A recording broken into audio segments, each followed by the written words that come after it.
supermarket sushi, really? No. Wait, Troy, you work here? I'm never not working. Like Head & Shoulders Scalp Shield technology, up to 100% dandruff protection, even between washes. Never not working, huh? Oh, Troy, you're such a good teacher. Yeah, I know. Never not working.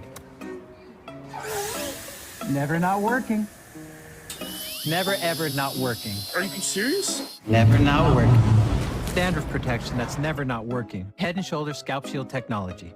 It's never too early to plant the seed, to share the tradition, and instill a sense of pride in your HBCU with your little ones.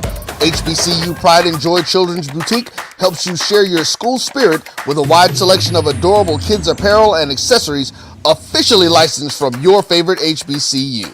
Visit hbcupridejoy.com and follow us on all social media at HBCU Pride Joy on Facebook and Twitter. This is Brian Fulford. AD Drew and I are co-hosts of the BCSN Sports Wrap. We talk about all things related to HBCU athletics. From the games, teams, coaches, and fan interest stories, we cover it all. You can find our shows on Facebook at BCSN Sports Wrap, YouTube at MyJBN Online, and everywhere you listen to podcasts like Anchor, Spotify, Google, and Apple Podcasts. You can also find the show on the Jericho Broadcast Network's app. Make sure to download. We look forward to you joining the conversation and being a part of the show. You're looking for the latest information on Southern University sports, the Southwestern Athletic Conference, and HBCU athletics. There's only one place to go. Tune in to the Carlos Brown Show, exclusively on the Black College Sports Network. The Cuvée Group is a Florida-based marketing and training consulting firm. We help businesses communicate to their target audience and engage them in conversation. We also help to expand their audiences, which will ultimately result in growth for those organizations. In addition to being a certified constant contact specialist, my colleagues and I are also certified in John Maxwell Leadership Principles. We use these proven principles to conduct workshops, training, and private coaching sessions for individuals and companies looking to take things to the next level. Contact us to schedule a free consultation. Issues today, don't delay, call Cuvée. Charmin Ultra Soft has so much cushiony softness, it's hard for your family to remember they can use less. Sweet pillows of softness. This is soft. Holy Charmin. Oh, excuse me. Roll it back, everybody. Sorry. Charmin Ultra Soft is so cushiony soft, you'll want more, but it's so absorbent, you can use less, so it's always worth it. Now, what did we learn about using less? You gotta roll it back, everybody. We all go. Why not enjoy the go with Charmin? This is the Dean of the College of HBCU Sports, Kenyatta Cavill of Dr. Cavill's Inside the HBCU Sports Lab with Mike Washington and Charles Bishop. Come mix it up in the lab where the course lecture is in session every Tuesday from 6 o'clock p.m. Central Standard Time on Facebook Live, YouTube Spreaker, or the BCSN app, as we discuss all things about the HBCU sports culture, including exploring the week that was in the sporting HBCU diaspora, as well as the upcoming week of HBCU sports.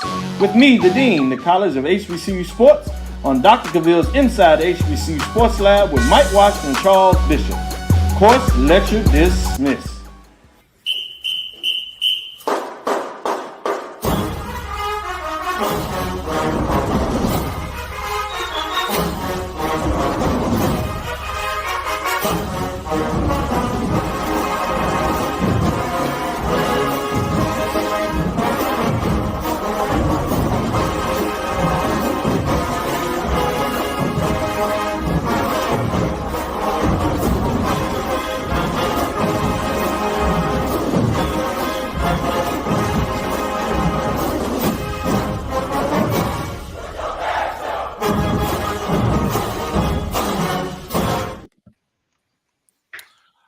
Hello, Rattler Nation. Welcome to a live edition of the O&G StrikeZone.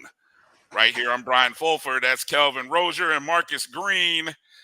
Doing it a little different tonight. So we'll see, fingers crossed, that everything goes well with the show tonight. Kelvin, Marcus, how you doing, brothers? Doing great. Doing great. Having a wonderful day and looking forward to a wonderful evening. I'm hyped, man. I just watched that draft, man. I love it, man. I think it's a great idea. I'm glad that Coach Simmons came up with it. I think it's fun, man. It puts some interesting insight into some, to the game. It brings excitement, man. It's fun. As long as people take it as that, I think it's a good event. I really do. And I thought it was executed pretty good too. Yes, yeah, definitely. Got to give a shout out to, hopefully I think I got it all right. Josh Padilla, his communications group, Germany, who was there. I can't recall Germany's last name, but Germany did a great job. The production team, Vaughn Wilson's production company, did a great job. Coach Simmons, the staff, just fun, man. Just a really, we got a lot of things that we can talk about because so many things can come out of that. You know what I'm saying? And I think Rattler Nation will really enjoy. If that didn't get you hype up to want to buy some season tickets and the Investing in Champions package, I don't know. I'm sorry, you might not just be into football. I'm guessing, or you got to hook up somehow, some way to get free tickets. But all Rattlers and alums who can, I mean, that'd be a great avenue there. So yeah, we'll talk about the draft, the spring football draft. Of course, we'll talk about that, and we get into a few other things just to let everybody know. We've got some great guests coming up in the show. Dr. Jason Black will be joining us at the bottom of the hour. He oversees the FAMU Esports program. Also an SBI professor. So shout out SBI one time. Also, CI, I think he spent some time in CIS as well. So shout out to the CIS. And then also coming up in hour number 2, we're going to talk to Rhea Floyd, who is the Director of Special Projects and Marketing, also part of the administration or assistant cheerleading squad, our cheerleading team. And of course, Miss Floyd had a direct input on this draft that happened tonight. So it'll be a great opportunity to talk to her. I'm just mad, fellas. I didn't know they were running commercials. Did you notice they were running commercials? Hey, man, they did it right, man. They pushed in season tickets. They had a title sponsor with Tallahassee Memorial. I mean, that's what you do, man. That's what I'm saying, man. I thought it was, it was even better executed than last year, and it's growing, man. And I like what I see. I'm mad that I am mad that I didn't get a chance to find out. If I'd have known, I would have kind of looked into well, how much y'all running 30-second spots for? Can we throw in an O&G can we throw in an O&G commercial? I think I could whip something up real quick, but maybe we'll have now to we know. Yes, now we know. We'll have to think about that for next year. I want to thank everybody for coming in and joining us on YouTube and on Facebook and Twitter. If you're watching us there, appreciate it. Using some new software tonight. So I was kind of nervous, couldn't really sleep all this morning. I actually woke up. Because I'm one of those visualization people, guys. So I've been playing this show through my head since about 5:15 this morning when I woke up way earlier than my alarm clock. So I'm hopeful that this thing goes off without a hitch. And so appreciate the folks jumping in there. I can see them in there already. Watch JDTV jumped in first. J Mac, Kenneth Rozier jumped in. Brian Starks, Mary 305, Tamara T, Chuck Hunt checking in from Monroe, Louisiana, and Dwayne Sweet getting in. So I know there's many more that are out there watching. Don't be scared. You can come on into the chat room. It will be open. I'm sure it'll get more interest. Oh, Dr. Lori's in there. What up, fam? Dr. Lori's in the house. So got to give a shout out. Bull checks in. So hey, the family is in the house. So let's get right into it, guys, in this opening segment, which we like to affectionately call the Rattler Roundup, because we got some championships to Yes, talk. sir. We got some championships to talk All about. right. As my man Kofi, as our brother would say, what is it about, Kelvin? Championship. It's about championships. It's about championships. That's what it's all about. So we got to give a big shout out, congratulations to Coach Nikki and her team. Hopefully, you guys had a chance to check out the interview we did last week.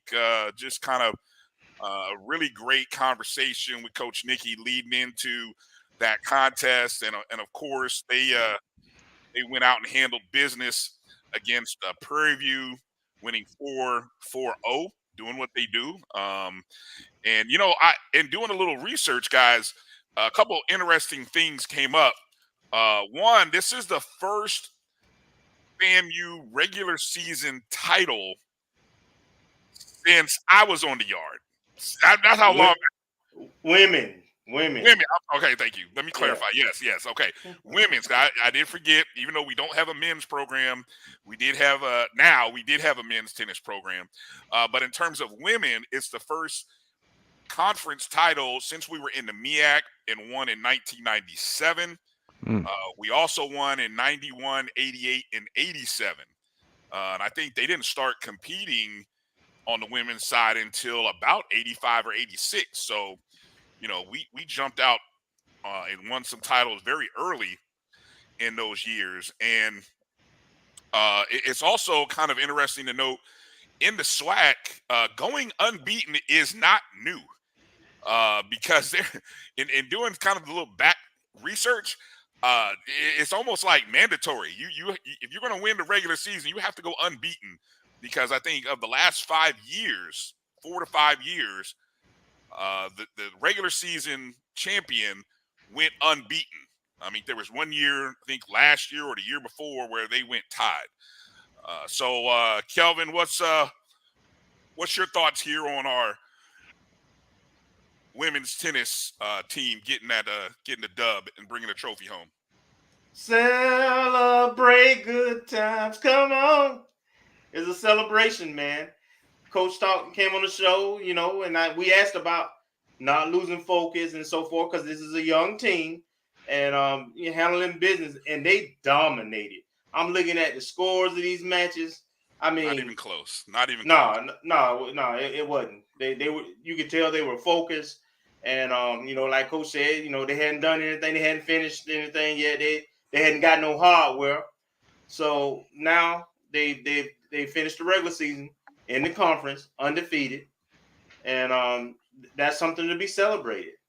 And now they get ready for the championships coming up, and they go back to New Orleans, and hopefully they'll win the tournament so that they can go to the NCAA. But I'm very proud of Coach Nikki and her team. If it was easy, everybody do it. They went undefeated, and they did it with 3 freshmen and 3 sophomores. So so I mean, it's impressive, man. It's a good job, and the only thing I want them to celebrate and enjoy this, and the tournament. But then I want to see that growth. I'm gonna get greedy now. For this team with being this young and having this success early, I want to see them continue to grow and get better and better and keep that hunger. But I'm excited, man.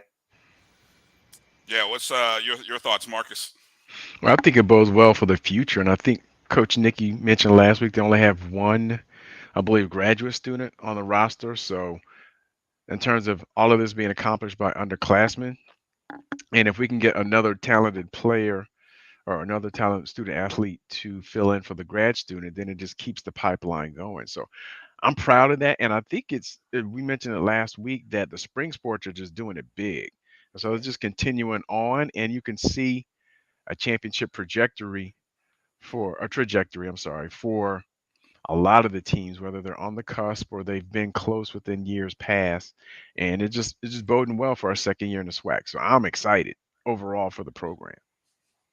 Yeah, you mentioned in terms of the 8 young ladies, Claudia Sumaya is the grad student, and everybody, and then we have one junior on the team, Susan Salinas, and everybody else, and uh, freshmen and sophomores. Mm-hmm. Yep. Without a doubt, without a doubt, and yeah, we right there with you, Bull, man.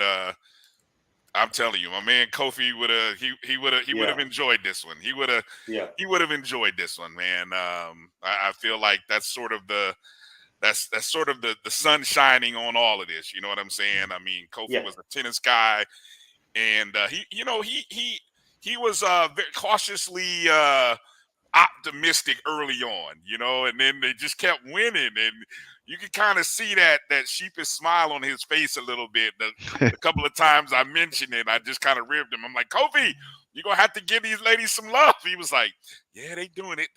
Okay. And so it's just really sweet to kind of see this team kind of accomplish what they've accomplished. So now they'll, obviously they played against Florida State, and that's sort of the next progression for this team, right? This team is winning those mid-season or midweek contests, non-HBCU contests, for lack of a better word.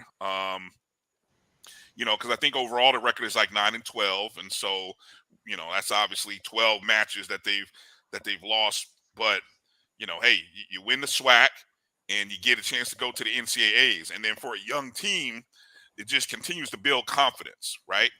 So that's what'll be really exciting to watch. Brian, I think it's important, those mid-season games. Those midweek tournament that we do play are important because it gives them a different level of competition and something to compete against, to aspire to. Now, I will say some of those programs, like the Power Fives, with those ranked players and indoor facilities and so forth, that's tough to overcome the difference in budgets and so forth. But now those mid majors, those Troys of the world, those Stetsons of the world, those Mercers of the world, we want to try to get to the level where we consistently are beating them also.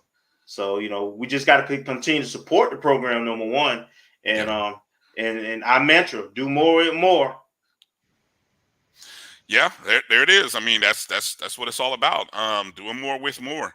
Let's before we jump over to the draft a little bit, got to mention another. We want to talk. We always got to mention winners, and when we're winning, we got to talk about winning and winners first. So shout out to the Rattler women's track team, who went up to Albany, Georgia over the weekend and took first place overall in the Alice Coachman Invitational. They had 8 podium finishes and finished first overall and is their best finish of the year. Iana Dixon, Karen Odemene, Preston Loggins highlighted first place finishes for FAMU. But when you went and go and look at the total points, they were pretty dominant in the total points in this competition, or in this meet rather. And I think also should be noted, let me see if I can I pulled it up earlier where they finished. So they finished with 111 points, 40, 50 points over Albany State, who was in second place. You had schools such as Tuskegee, Fort Valley State competing as well. Over on the men's side, the men finished third overall, just 10 points behind Albany State with 82 points. Columbus State took first with 119 points. But overall, like I said, it's a good showing, and I think it might be the last. I don't know if they have one more. We'll kind of talk about it later. They may have one more meet before the SWAC tournament.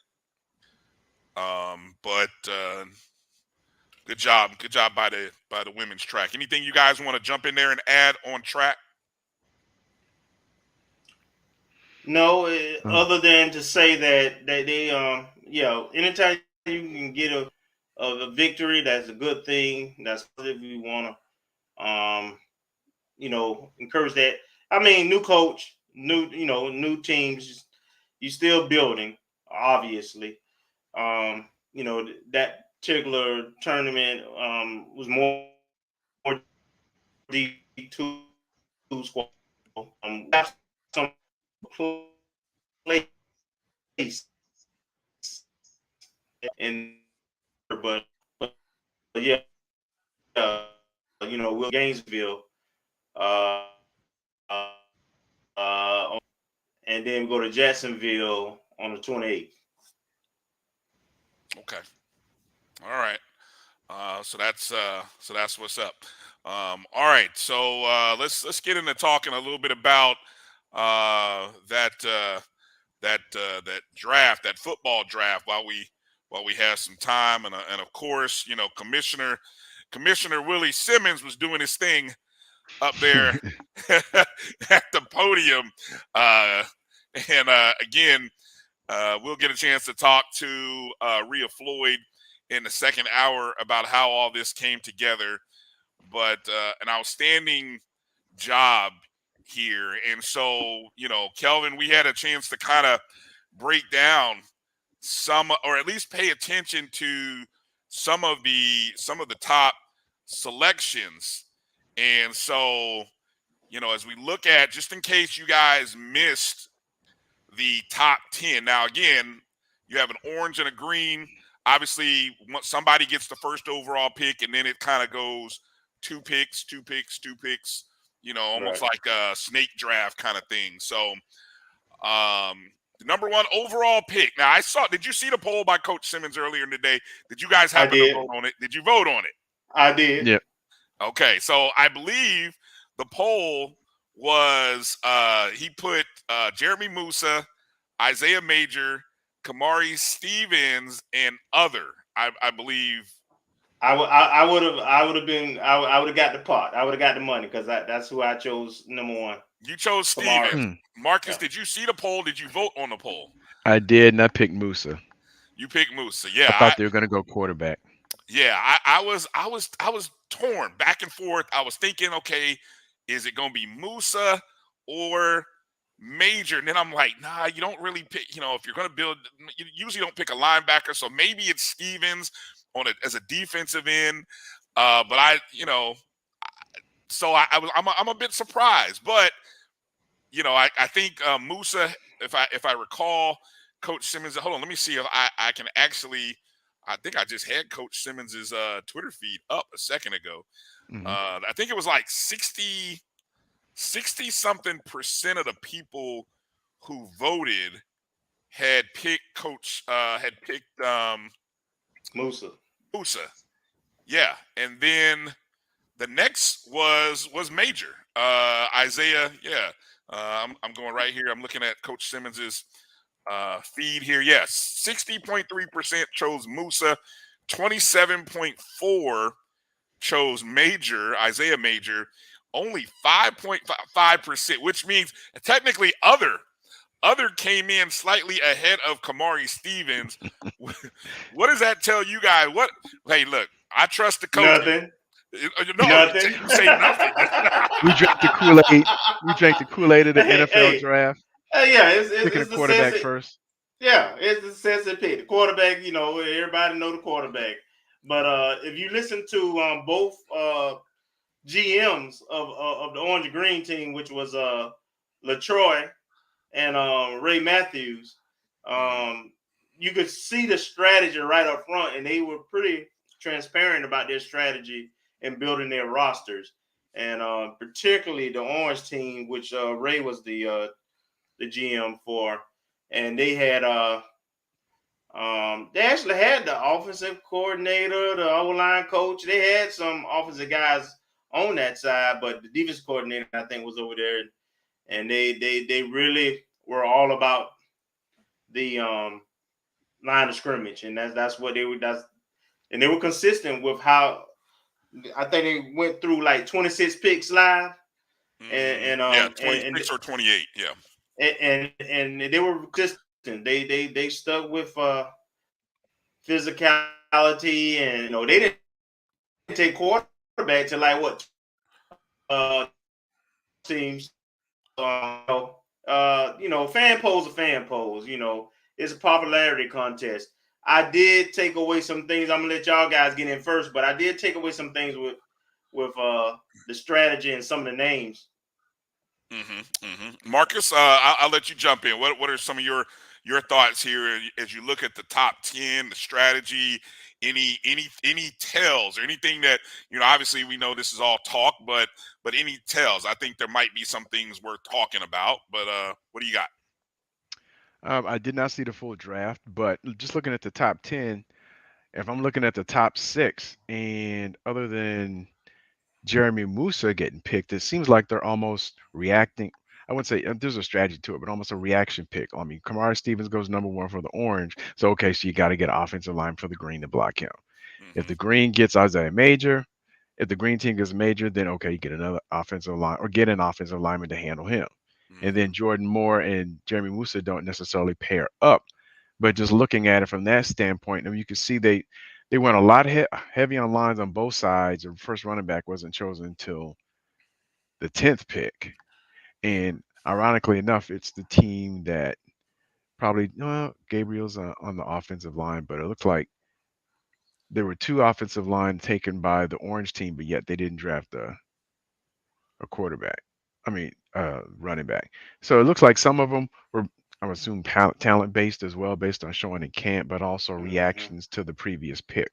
So you're not leaving yourself vulnerable to a veteran or talented player on the other side, and then they come back and get somebody who would be able to counterbalance him. So that was wise to kind of pick based off of the previous pick, at least to make sure your offensive line and your defense, you don't leave yourself vulnerable. Yeah, I think if you were, you can almost look at this in the way which somebody might look at an expansion team, and we've heard this. If you paid attention to expansion drafts or how you build teams, when people do these mock, hey, if I were going to build a team, well, usually you build from the interior, right? You build from the interior and out. It's not sexy, it's not going. It may not sell tickets, but it's going to win games when you get talented guys. And so I do think that you see 2 defensive linemen, Stevens, and then down at number 9, Tyrone Gibson battles for the Orange team. I thought that was pretty significant. And then the Orange also drafted a pair of offensive linemen in Jalen Goss and TJ Lee. And then they got Jordan Moore. So I'm talking, when you talk about the interior, the Orange is going to be really interesting to watch based on, what they did internally. What's some of your takeaways there, Kelvin? And we'll toss around some other observations that we talked about offline. So, I mean, a spring game is a spring game.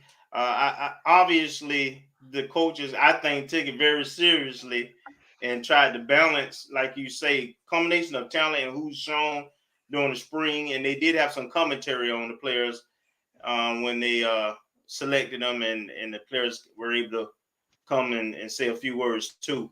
Musa was in class. He had a class, so he wasn't there in person. But what I noticed, that what stood out to me is how many transfers are in the top 10. How many are there? How many are there? The only homegrown. Right? Yeah, Kamari might be the only Kamari and TJ Lee. The only ones who actually came in, I'm talking about came in as freshmen. Okay. Is what? TJ, right? No, Kamari Stevens. Kamari Stevens and TJ Lee. No, he a transfer. Kamari is a transfer, right? No, he came in from Sandalwood. I think it was class of 2019. Okay, yeah. Well, it's only 2 then. So that kind of stood out to me. How we've supplemented what we recruited with the transfer portal, the impact it's had. and what the coaches think. I think in terms of where we are. I also noticed what else stands out to me is experience, right? Yeah. Even with the new guys, everybody's seen juniors and seniors done played a lot of ball. So obviously they went with talent as well as experience. So those two things that stand out for me. The first thing that came across my mind, and I was driving home as I'm watching this draft. Don't do that at home, folks. I don't recommend it. Yeah. So, but when I saw, yes, big no, don't do that. Don't recommend doing that. But anyway, as it was on, Jaquez Yant with the number 10 pick, going top 10. Boy, look. 6'2", 235 is what he's listed at on the website. And he looks every bit the part. I mean, I thought it was a linebacker. He is about as big as a linebacker. I mean, yeah, I mean he is. Ain't no about. He's bigger than our starting linebackers. Yeah, he's bigger than Isaiah. So when you look at him, and I was like, yo, who's got and I think the comments, I saw everyone from Scotty, even Dr. Robinson was commenting like, yo, I do not want to be on the other side of trying to tackle that guy. And, I was kind of at first curious. I was like, man, Yant was picked over Jennings, which is telling you, yo, Yant must really be impressing. Or, look, there's some guys who may be hurt. So I don't know if, so like, for example, Gentle Hunt. I think if Gentle Hunt is healthy, I got to believe Gentle Hunt's one of the top 10 in this pick. But right. Not. That's right. That's an important point. Not everybody is available for the spring. For precautionary reasons and other things, there are some guys, some returning guys who are not going to be participating. So that gave the ability of some of the new guys to get a little more time and exposure. Yeah. But that was one thing that was pretty interesting. And then also a little bit later, and I don't have the exact number. So anybody, you may have it, Kelvin. I know you were chatting, but Trey Fisher, very surprised that he was the number 2 quarterback taken. Okay. That was a little surprising to me. And then his size. I mean, he's only 5'10". I mean, yeah. I hate to say this. I mean, he looked only a couple inches taller than Germany. And I've met Germany in person, so she's about 5'8" or so. But I'm just wow. He's not a big guy, but he is a coach's son. He does have a good IQ. And he's more athletic than you would think. If you watched him play in high school, and if you watched him some last year when he had his opportunities in practice and scrimmages and stuff, you could tell that potentially he can move with the talent around him. The team can move, and I believe him being the second quarterback taken opposite Jerry Moose on the other team. I believe that the staff believes that. And there was a reaction when he got picked too, by the way. That was surprising. The locker room kind of got loud, right? Yeah. So he had the most reaction out of everybody. Wow. Yeah.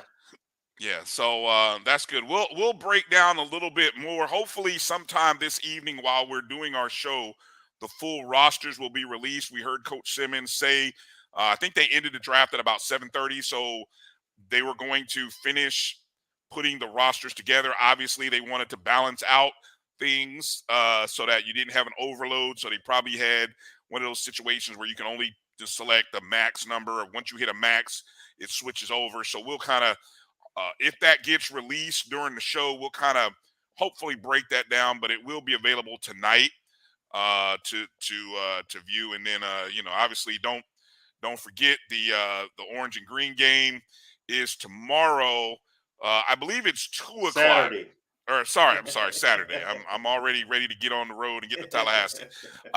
Saturday, and I believe it's 2 o'clock, not 2:30. Is that correct? What I saw was 2. We'll confirm. Okay, earlier in the week. Real can confirm it when she comes on. All right, because last week they were promoting, said graphics that you see there, which said 2:30. So it's possible they moved everything up. So, all right, let's get ready to take a break. Quick couple of minutes, and we'll talk to Dr. Black on the other side. You guys hanging there with us. You're watching the O&G StrikeZone. We'll be back in just a couple of moments. Supermarket sushi, really? No. Wait, Troy, you work here? I'm never not working. Like Head & Shoulders Scalp Shield technology, up to 100% dandruff protection, even between washes. Never not working, huh? Oh, Troy, you're such a good teacher. Yeah, I know. Never not working. Never not working. Never ever not working. Are you serious? Never not working. Dandruff protection that's never not working. Head & Shoulders Scalp Shield technology. It's never too early to plant the seed, to share the tradition, and instill a sense of pride in your HBCU with your little ones. HBCU Pride and Joy Children's Boutique helps you share your school spirit with a wide selection of adorable kids apparel and accessories officially licensed from your favorite HBCU. Visit hbcupridejoy.com and follow us on all social media at HBCU Pride Joy on Facebook and Twitter. This is Brian Fulford. AD Drew and I are co-hosts of the BCSN Sports Wrap. We talk about all things related to HBCU athletics. From the games, teams, coaches, and fan interest stories, we cover it all. You can find our shows on Facebook at BCSN Sports Wrap, YouTube at MyJBN Online, and everywhere you listen to podcasts like Anchor, Spotify, Google, and Apple Podcasts. You can also find the show on the Jericho Broadcast Network's app. Make sure to download. We look forward to you joining the conversation and being a part of the show. You're looking for the latest information on Southern University sports, the Southwestern Athletic Conference, and HBCU athletics. There's only one place to go. Tune in to the Carlos Brown Show, exclusively on the Black College Sports Network.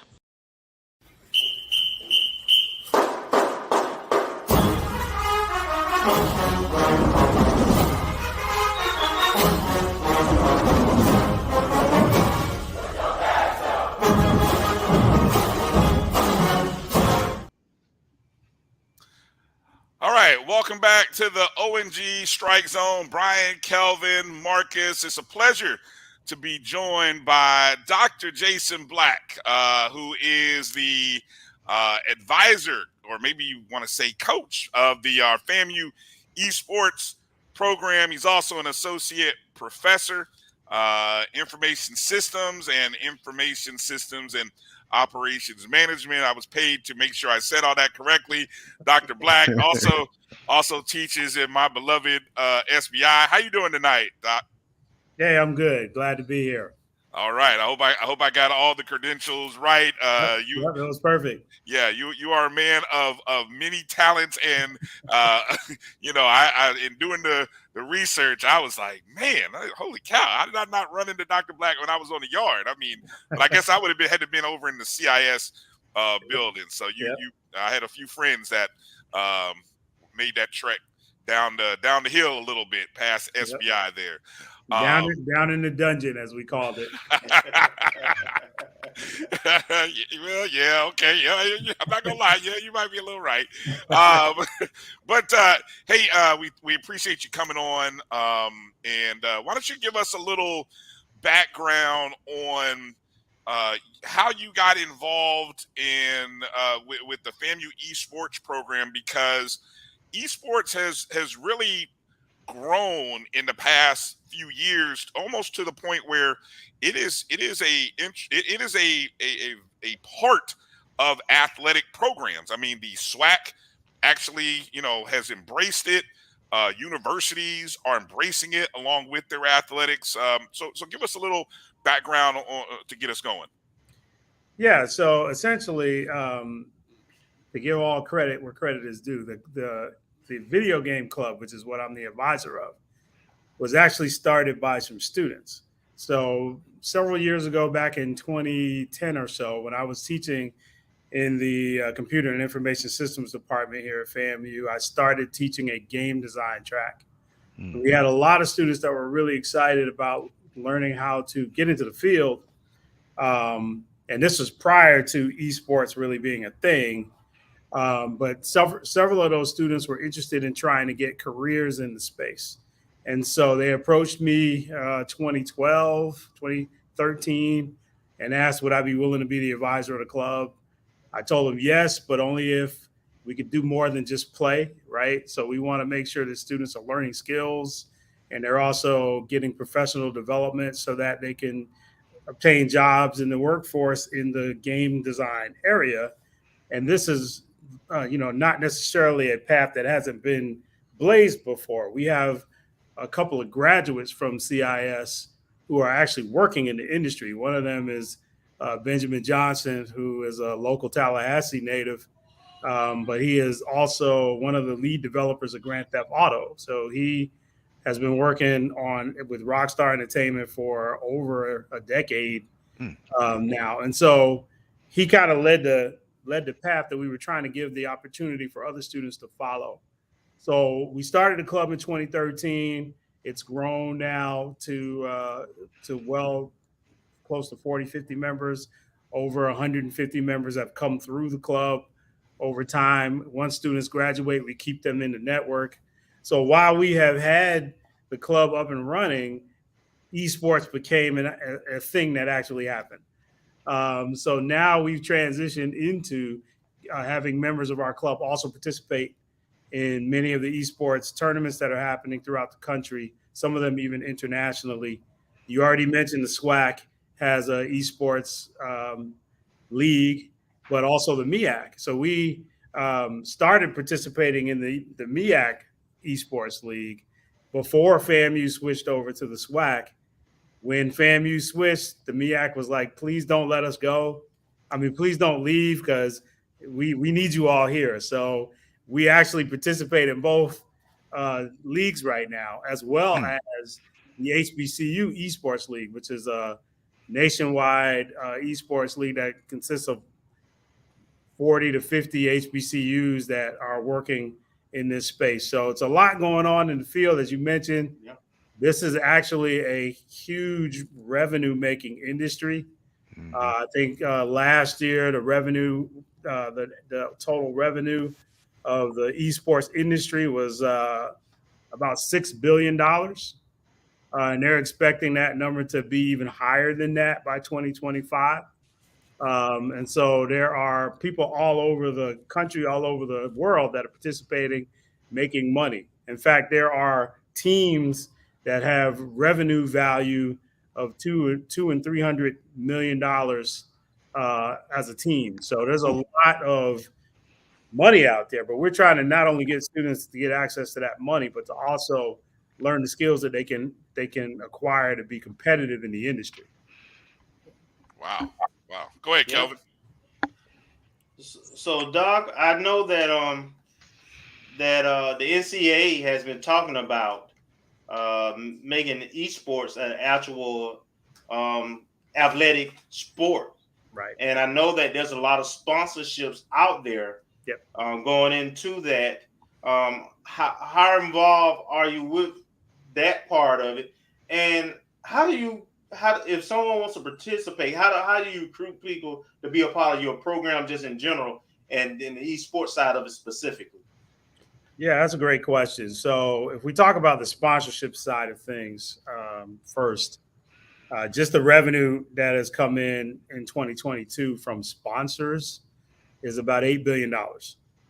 So there's a lot of money out there to sponsor not only teams, but also tournaments. And so you see a lot of that money coming from computer companies, hardware companies, networking companies. Of course, EA Sports is one of the largest sponsors, along with Activision. Activision is the largest sponsor.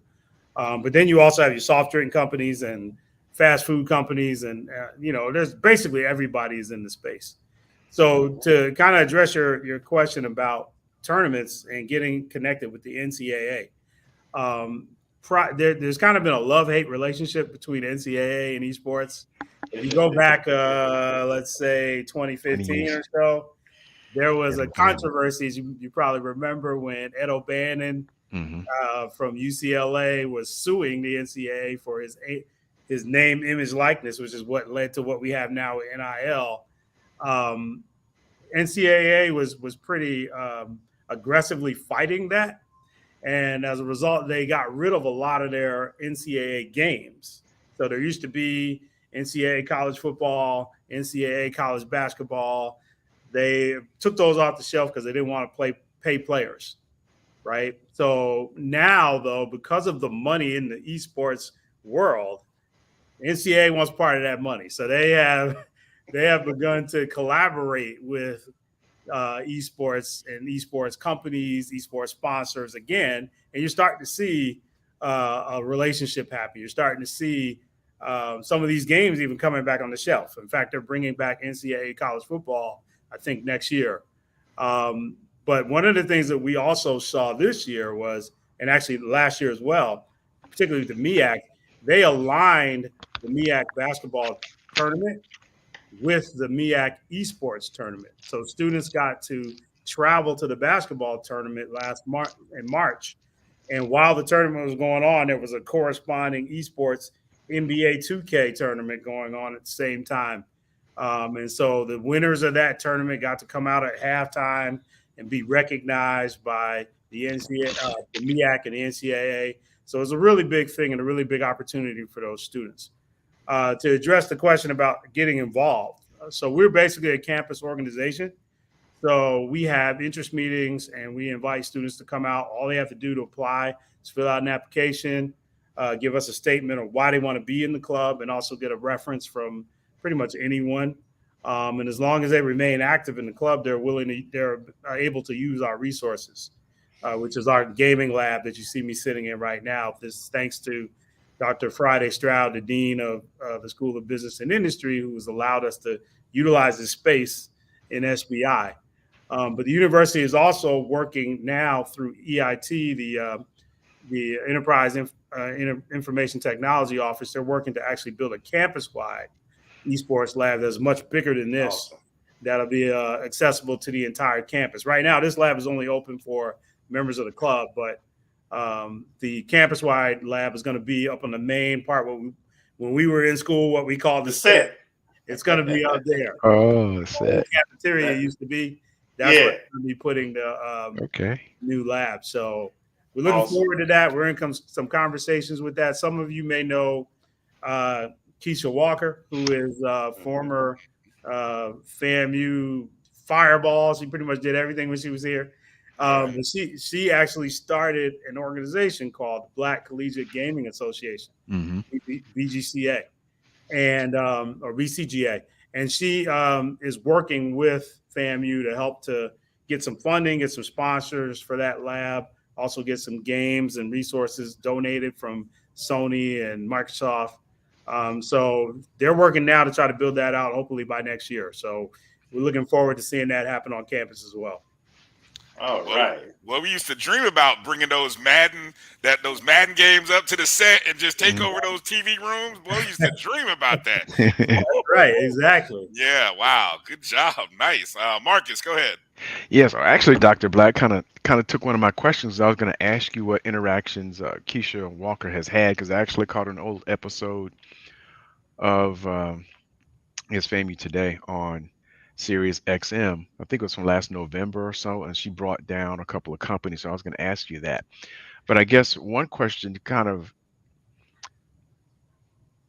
bridge the gap between esports and the conventional athletics, do you foresee any of the sponsorships that may come through from esports trickling over into the athletic side in terms of either naming rights or some additional cash flow that may go to conventional athletes as a result of the connections that you have with esports? Yeah, actually, that's a great question, because we actually get that question a lot from corporate sponsors that we talk to. So usually, I'm in the School of Business now, right? So I've kind of learned the whole business mantra that, when you are, it's all about networking, and it's all about, seeing what you can do, and you can't get anything without asking, right? So when I talk to companies, I'm always asking about how you can partner with us and how you can help to elevate FAMU and take us to the next level across the board, not just with esports. And so one of the questions that we get almost off the bat is, how can we network with the athletic department? So companies that are coming to talk to us are trying to see how to align what the esports groups are doing with what's happening in athletics to kind of build that pipeline where you can get funding that goes from athletics to esports and then vice versa. So I do see that probably happening. It's a slow process as of right now because, athletes are doing their thing and college students that are gamers are doing their thing. So, but there are some conversations happening right now to see how you can bring those two worlds together. But I do see that happening. Like I said, when you're talking about, $8 billion of revenue, $200 million of media rights, this is money that's been coming in to the esports industry. There's gonna be hands that want to be a part of that on both sides of the table. So I do see that happening. Mm-hmm. Okay. Well, I'm fascinated at the numbers and the revenue that's generated. That's like head scratching. I mean, I used to think that college athletics was recession proof, and I guess I got to throw esports into that as well, as the two industries right now that are definitely recession proof. While we were talking about, you mentioned athletics. I know just recently there were the Madden 23 and the NBA 2K3 championships on campus. It brings up last year we talked to Donald Hall, FAMU football player who won the Madden. Let me see, the 2022 Madden SWAC Grand Championships. And he when we talked to him, I just remember him talking about how much competition there is in the locker room among his teammates, in Madden. So, and I guess so. When you think about the broader picture, what was sort of the results from this past weekend, and do any of the students? I mean, where do they go next? Is there I think I saw that the SWAC was hosting a larger grand championships. Is that correct? Where is that going from here? Yeah, so that's exactly right. So they we hosted our campus-wide tournament for Madden back on March 25th, and then we hosted our NBA 2K on April 2nd. So the winners of both of those are going to travel to the SWAC championships. The SWAC will actually pay their way to attend that. And then the winners, if they win at the SWAC championships, they get a $1,500 grand prize. And there's also some other things that they get as part of the champion. They get media exposure and that sort of thing. So yes, those tournaments are going on, but the SWAC also is doing a lot of other tournaments. They just finished a Call of Duty Warzone tournament. They've done a Fortnite tournament. They've done Smash Brothers tournament that recently wrapped up. We had 4 students from our club that were in the Smash Brothers tournament. Unfortunately, they didn't win anything, but they performed pretty well. One of the things that we saw that was a good thing from the Madden tournament and the NBA 2K tournament was that the people who signed up and came to participate weren't in the club yet. So that was an opportunity for us to reach out and get more students engaged. And many of them had said, well, we knew about it, we'd heard about it, but we didn't really know where you were located. We didn't know what you actually had to offer. So they were really excited about what they saw, and we're hoping that's going to help us grow the club and grow interest on campus around it. But one of the things that we really do want to see happen more is see more women participating. We don't see that yet. There's still a largely male-dominated genre. However, women make up about 30% of the overall esports gaming space. We're not seeing that number be 30% on campus yet, but we're hoping to increase that pretty soon. Women aren't necessarily as interested in Madden as they are of some other games.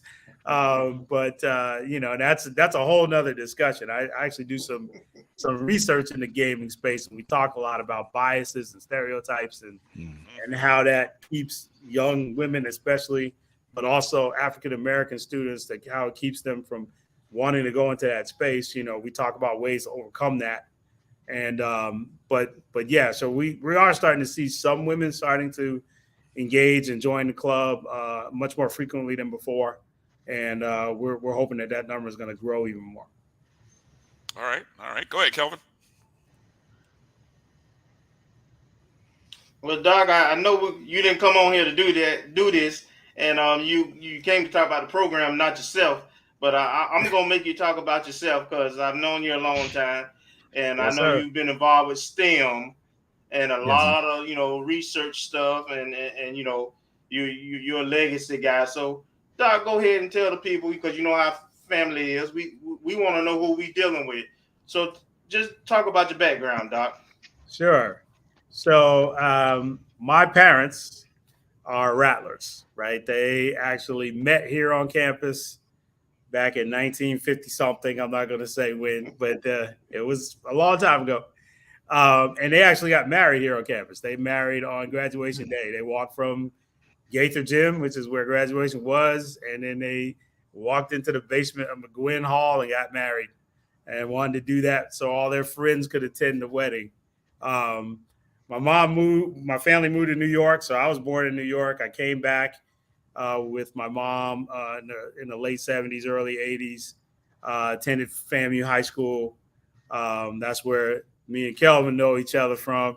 But while I was there, I got interested, or actually, when I came back to Tallahassee, I got interested in computing because my mother worked at IBM. So we always had a computer in our house for one reason or another. Back in the day, in the 80s, they used to have this magazine called Computer World that you could have come to your house. And in the middle of in the magazine, they had games you could type in. And if you typed them in, you could run them, and they were real games. So I figured that out early.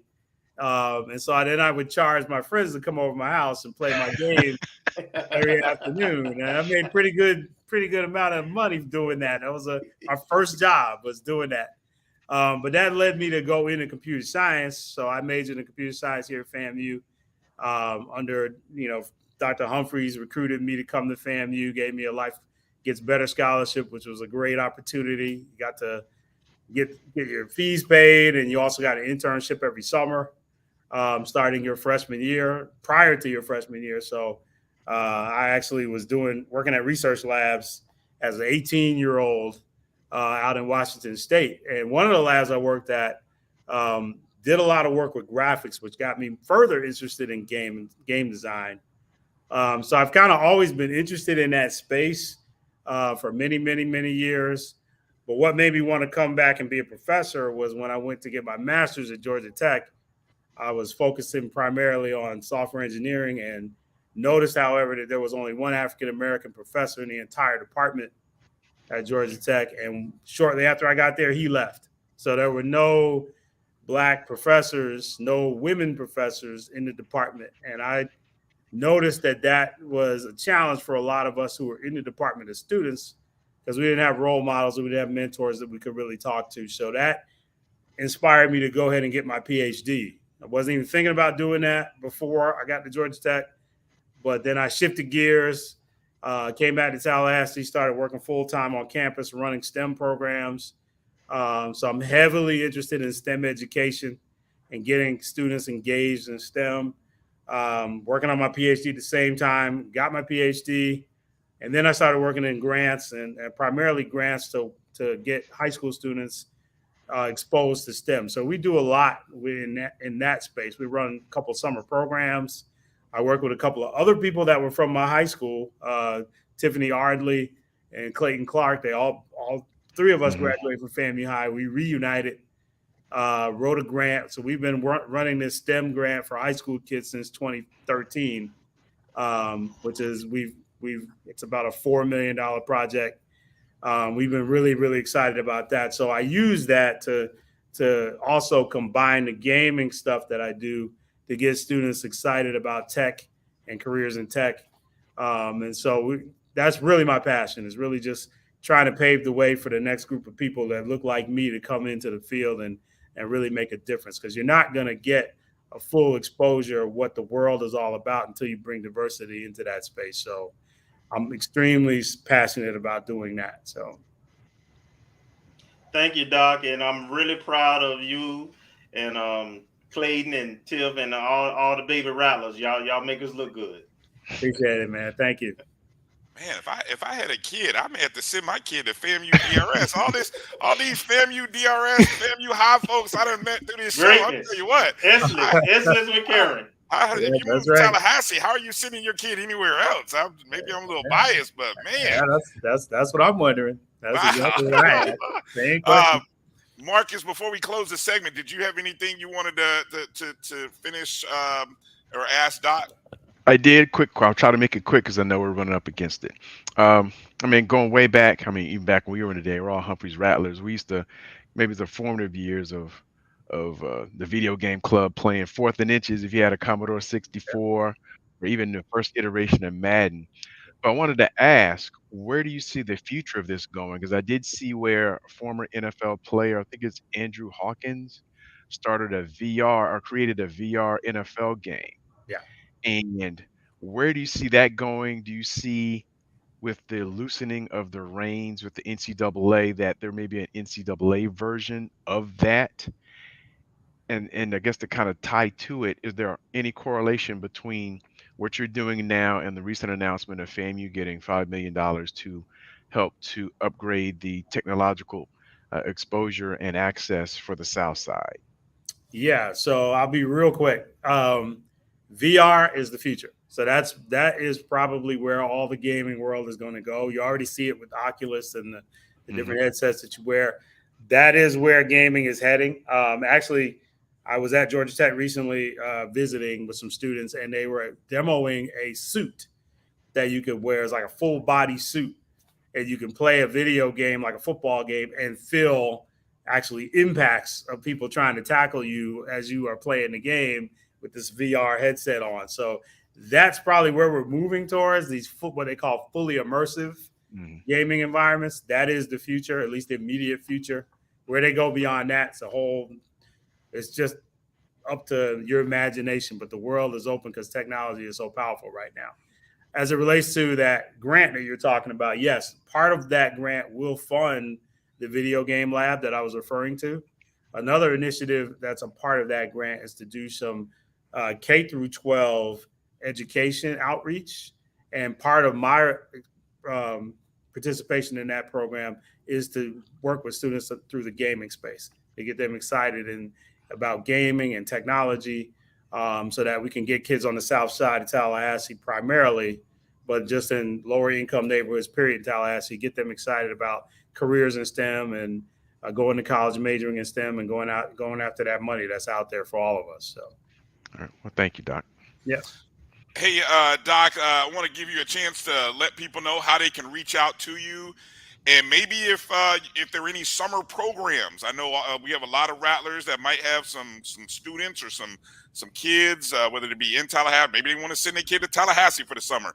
I don't know, just give you a chance to kind of plug anything that you might have going on, and how can people reach you? I just dropped my email in the chat, so you can send an email to me if you have any questions about anything. I'm on everything, so I'm on Facebook, LinkedIn, Twitter, Instagram, you name it, Discord. I'm on all of the places, so just look for my name. You can find me. The Video Game Club also is on Instagram as well as on Facebook.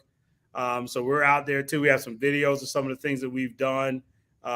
We have some highlights of some of the people who've won some tournaments as part of our club. So we have a lot going on. There are some summer camps happening on campus.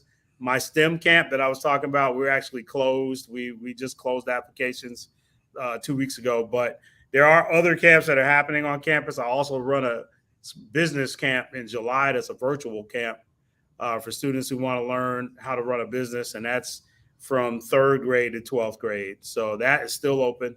But there are dozens of summer programs. So if you are interested in finding out about summer programs on campus, you can just shoot me an email. I can send you a list of the camps that are available. and they have contact names on there and emails, etc. So hopefully we can get some students to come down. We look forward to it. Yes, sir. Well, hey, we appreciate your time. And again, anybody wants to reach out to Dr. Black, it's jason.black@famu.edu. That's where you can find him.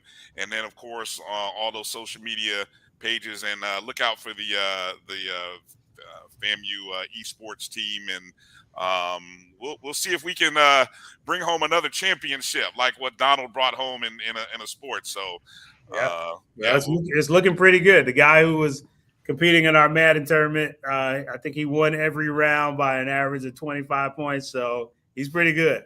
Ooh. So it does look pretty good for us.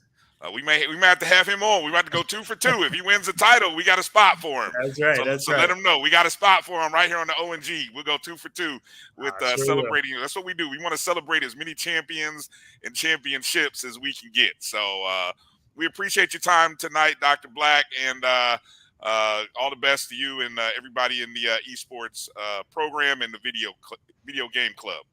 Thanks a lot. Take care. All right. Hey, hang in there. We'll be back on the other side after these 2 minutes with Miss Rhea Floyd. We'll be back in just a moment. The Cuvée Group is a Florida-based marketing and training consulting firm. We help businesses communicate to their target audience and engage them in conversation. We also help to expand their audiences, which will ultimately result in growth for those organizations. In addition to being a certified constant contact specialist, my colleagues and I are also certified in John Maxwell Leadership Principles. We use these proven principles to conduct workshops, training, and private coaching sessions for individuals and companies looking to take things to the next level. Contact us to schedule a free consultation. Issues today, don't delay, call Cuvée.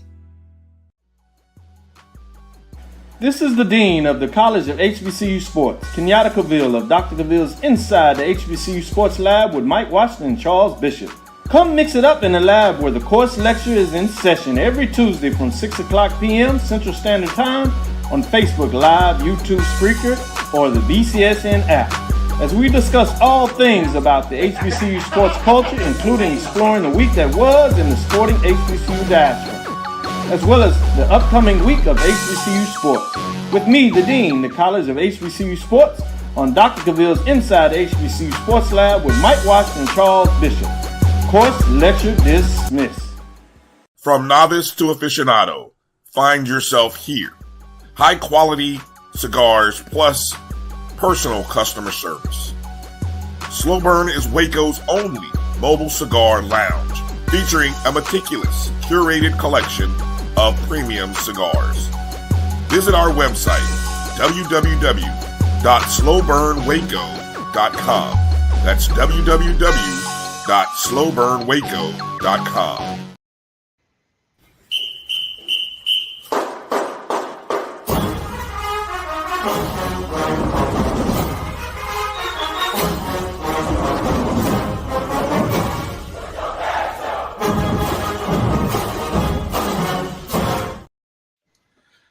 All right, welcome back to the O&G Strike Zone. Brian, Kelvin, and Marcus, and it's a pleasure to have on Ms. Rhea Floyd, the Director of Special Projects and Marketing in FAMU Athletics, also the sports admin for our cheer and spirit squad. Busy night tonight. I hope I can call you Rhea. Okay. That's fine. All right. Busy night tonight, as you were one of the main people in charge of putting together our spring football draft. So first off, welcome to the O&G. And why don't you kind of just give us a little background on, before we get into talking about that, on just you. And you are another Rattler by blood. And so just kind of talk about your role in athletics and just, you know, how you got to where you at right now. Hi, good evening, everybody. Like you said, it's been a busy night so far, but that's typically how my schedule is. You know, if I'm home before 9 o'clock, it's surprising to me. So I don't take it lightly. But I am a 2-time graduate of Florida A&M University. I started here with my undergrad in 2011. And my undergrad is in health science, pre-physical therapy. And then I continued at FAM to get my master's in sports management, and I graduated with that in 2018. So I've been stuck in Tallahassee, stuck at FAM since 2011, and I love it so much. So best decision I've ever made. So.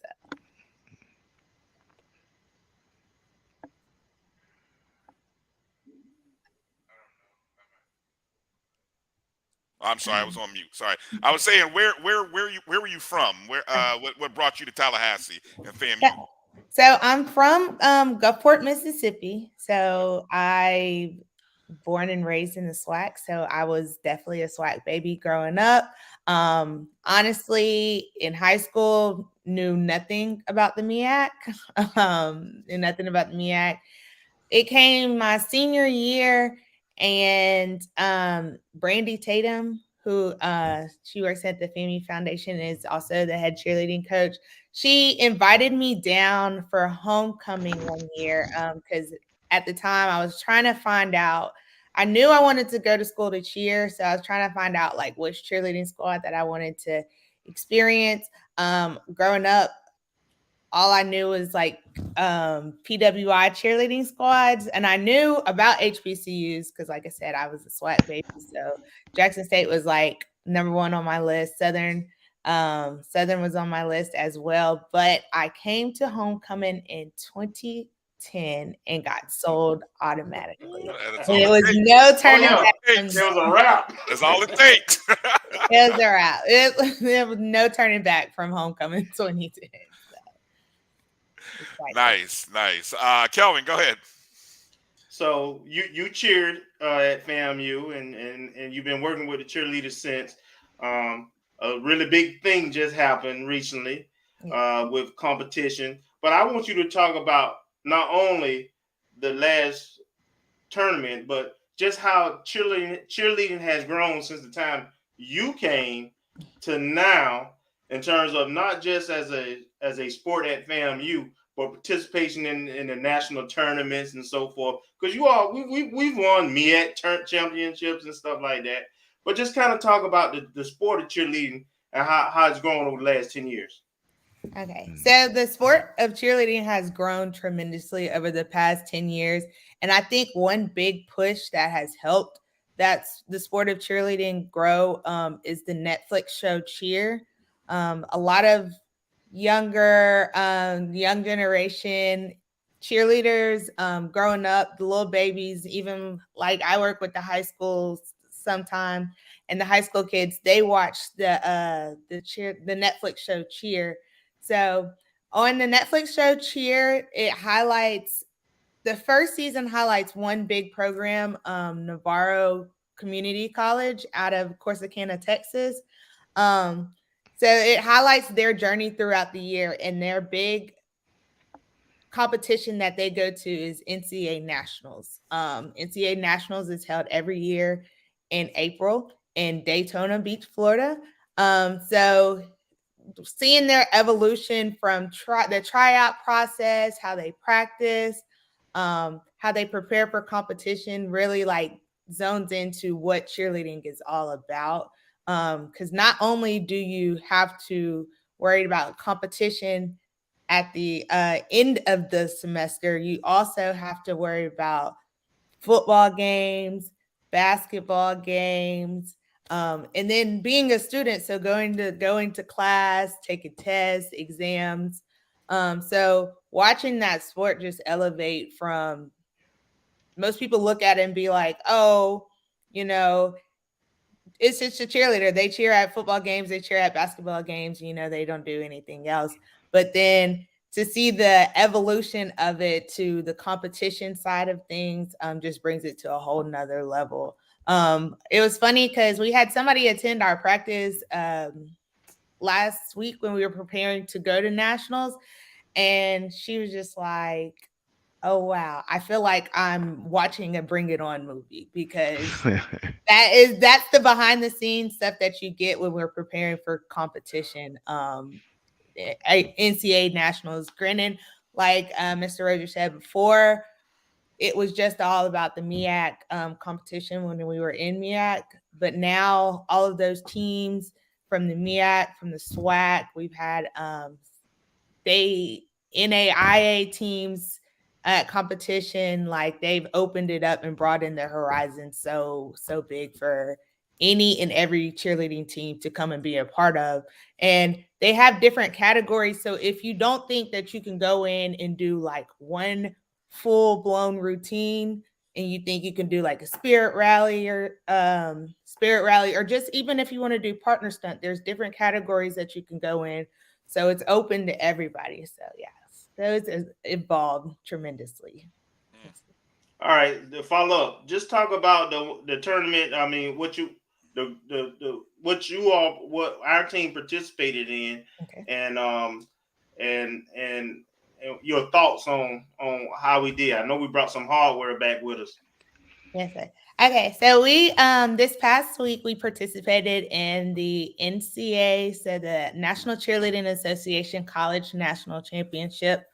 It's held in Daytona Beach, Florida, every year, and it's a 2-day competition. So you go down there one day, you compete, you wait for the end, you get your rankings, you get your scores, and then you compete again the next day. So you all year for, what did they say, 4 minutes and 30 seconds, because each routine is 2 minutes and 15 seconds long.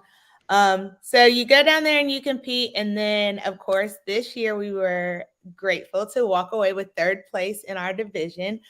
So we are the nationally ranked Division I Intermediate All-Girl 3rd place champions. But seeing the competition evolve from last year to this year has been tremendous. Last year when we went to the competition, it was our first year. We really didn't know what to expect from the competition. We just knew like, okay, it's NCAA. We go down there, we compete. So we were going down there in the mindset of our MEAC SWAC championships, like with cheerleading. But when we got down there, it was a whole different horizon.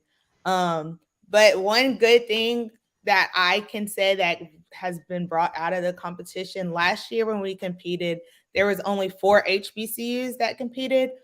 This year, that number has elevated to 12. So, and then at competition, we don't feel like, it's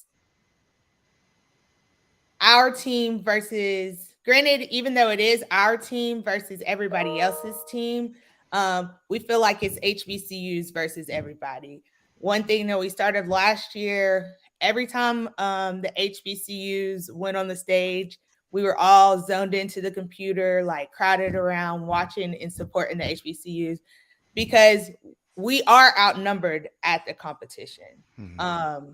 So everybody has those members, everybody has that big fan base that they bring with them to competition. But as a HBCU, we have our internal fan base, but we also have the other HBCUs to rely upon. So yes, we compete against some of them in our categories that we are in, but at the same time, we are rooting for HBCUs over everybody. One fun thing is like after we get off the mat, we'll probably have like, I think BCU came right behind us like 10 minutes later. So we got off the mat, we ran to the back, we, celebrated us hitting 0, which is hitting with no deductions. We did our little celebration in the back, and then it was like, okay, BCU's going. Even though we were rivalries, we still went out there and we was in front of them as they competed, like cheering them on. One big thing, like our girls, when they competed, they hit like looking up in the stands and seeing like people with Jackson State shirts on, seeing people with A&T shirts on, seeing people with Alabama A&M shirts on, like cheering for the girls because they completed a routine and hit the routine is like unmatched, because like I said, we're all we have at that competition is the HBCUs. So yeah. Awesome. That's that's That's definitely love. awesome. That's love. Yeah, and definitely, Marcus, before I jump in, just to let people know, obviously, Texas Southern ended up winning the national title in a category. We finished in third in a category. I think North Carolina A&T finished right in front of us in that very same category. And then, if I recall, I looked over in another category where I think Southern and Jackson State finished like third and fourth in a different category. So, I mean, there was a lot of and it's a lot of HBCU representation, which is awesome. Great weekend for HBCU cheer as well as FAMU cheer, no doubt. Marcus, go ahead. Well, Ms. Floyd, thank you for answering that question. That was going to be part of my question about the proliferation of HBCUs in the cheering space, that you've seen that growth. But I wanted to ask a little something different because I typically follow recruiting for FAMU sports, for a lot of different sports. And have you seen, even though it's pretty recent, and I don't know if any ramifications have happened yet, but from Nyla Clarrington appearing and having been mic'd up and then getting on various shows, have you seen an uptick in interest and or recruiting, if you will, I guess, recruiting for FAMU cheer as a result of her being in the spotlight recently? Yes. So we have seen an uplight of, people wanting to be a part of FAMU cheer since Naila's mic'd up video. But the funny thing is, her mic'd up video was recorded in the middle of basketball season. But by the time it went viral, our first round of tryouts had already went through. So we were in the middle of our tryout process as her video was going viral. So you have a whole bunch of people like DMing our Instagram page, asking how they can be a part of it. They're emailing our FAMU cheer email, asking how they could be a part of it. But sadly, we had to turn away a lot of people because we had already completed that first part of our tryout process. But it has continued to go. It's funny because actually right before I hopped on this show, I had a friend from back at home. She sent me the mic'd up video again from Sports Center and was like, "Oh, Rhea, is this one of your girls?" And I was like, "Yeah, it is." It's crazy to see that video is still going viral, especially now during NFL playoff. I mean, in NBA playoff times, like it comes back up. Quick. Now, since you bring that up, do we have any FAMU cheer alums in the NBA? I don't think we have any in the NBA. We do have one in the NFL at the moment. Her name is Courtney Cador, and she is an NFL cheerleader for the New Orleans Saints. And she actually just completed her second year, and she serves as captain of that team. I'm about to get her on the Falcons. Can't be a Saints fan. Yeah, I'm a Saints fan too, so that one hits so close to home for me. Two Falcon fans. So Rhea, let's kind of transition to your other role outside of working with cheer, and that's as director of special projects and marketing in the athletic department. And Coach Simmons gave you a shout out. Made sure to mention you today in having a role in the draft. Give us your thoughts, or I guess not your thoughts, but talk a little bit about the planning that goes into that, and when that came to the table. How much time was there to plan it? Just all that goes into being able to put something together, which was amazing. I mean, as much fun as it was last year, the anticipation, I'm not gonna lie, the anticipation was even better this year. Wouldn't you say, guys? I would say the anticipation was even absolutely. And it couldn't wait. Could not wait. So talk a little bit about the all that came with putting together the spring football draft.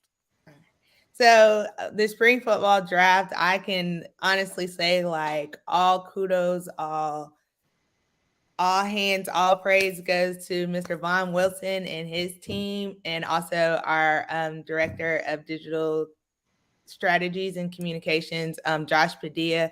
They set the framework last year for the draft, with it being our first annual draft. So moving into this year, we knew what worked, what didn't work, what we wanted to clean up, what we could add, and how we could elevate the draft.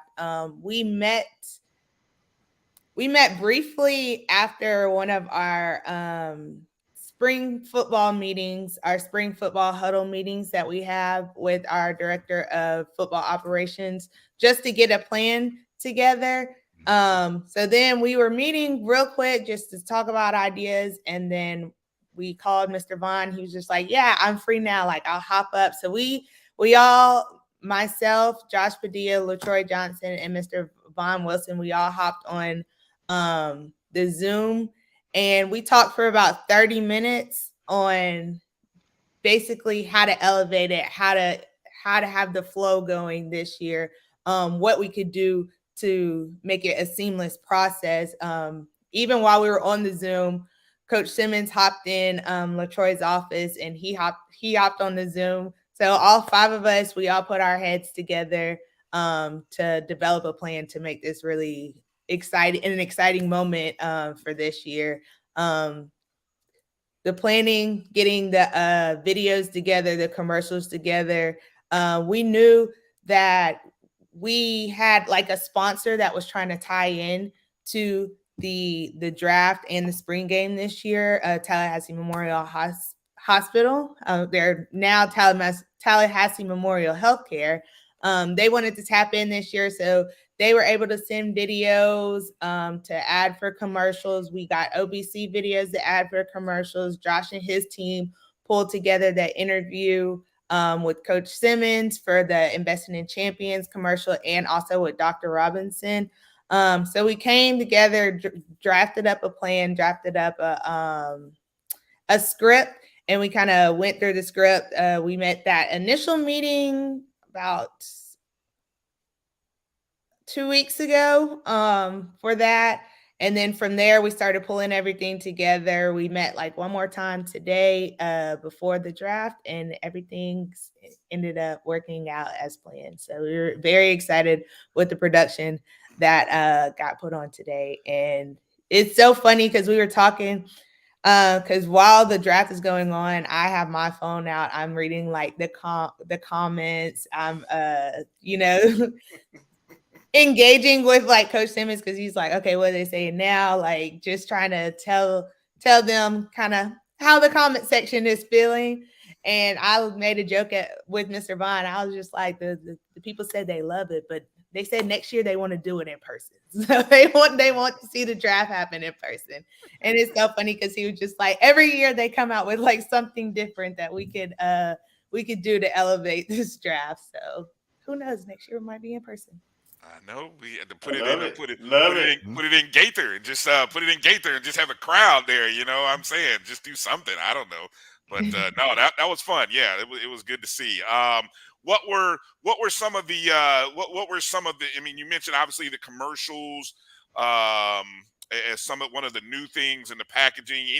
Anything else maybe that we might have missed? Something that was maybe like minuscule. That was like the big thing I noticed was the commercials. Mm-hmm. But maybe something else that you were like really proud of the way it turned out through the planning process. And then you're like, yeah, I wasn't sure about it, but seeing how it came out, it really worked. It was great. The part that I was excited to see that I thought brought like a nice touch was, besides the commercials, was definitely the interviews that Josh Padilla did with the general managers, because that kind of gave you an insight and a background of like how they were thinking, who was going to be next. So like by their interviews, you could start seeing people's heads turning in the comments. They could say something about, the top defensive person, and then you read the comments and they're shooting off who they think it is. It's like 3 names in the comments and only one of them is right. But just that touch gave you kind of the insight of how the coaching staff was thinking when they were drafting, because of course they had their meetings before the draft. Each coaching staff had their meetings before the draft because they had to get who was going to be on the orange team and who was going to be on the green team as far as the coaching staff. So they started, thinking, I was like, okay, if they do this person, then they might do this person. And then myself watching it, it flipped. I thought the quarterbacks were going on the other side compared to different comments, but comments that was made by the coaching staffs. But that touch, kind of gave you the insight of how they drafted and why they were drafting who they were drafting. So I thought that was a nice touch this year.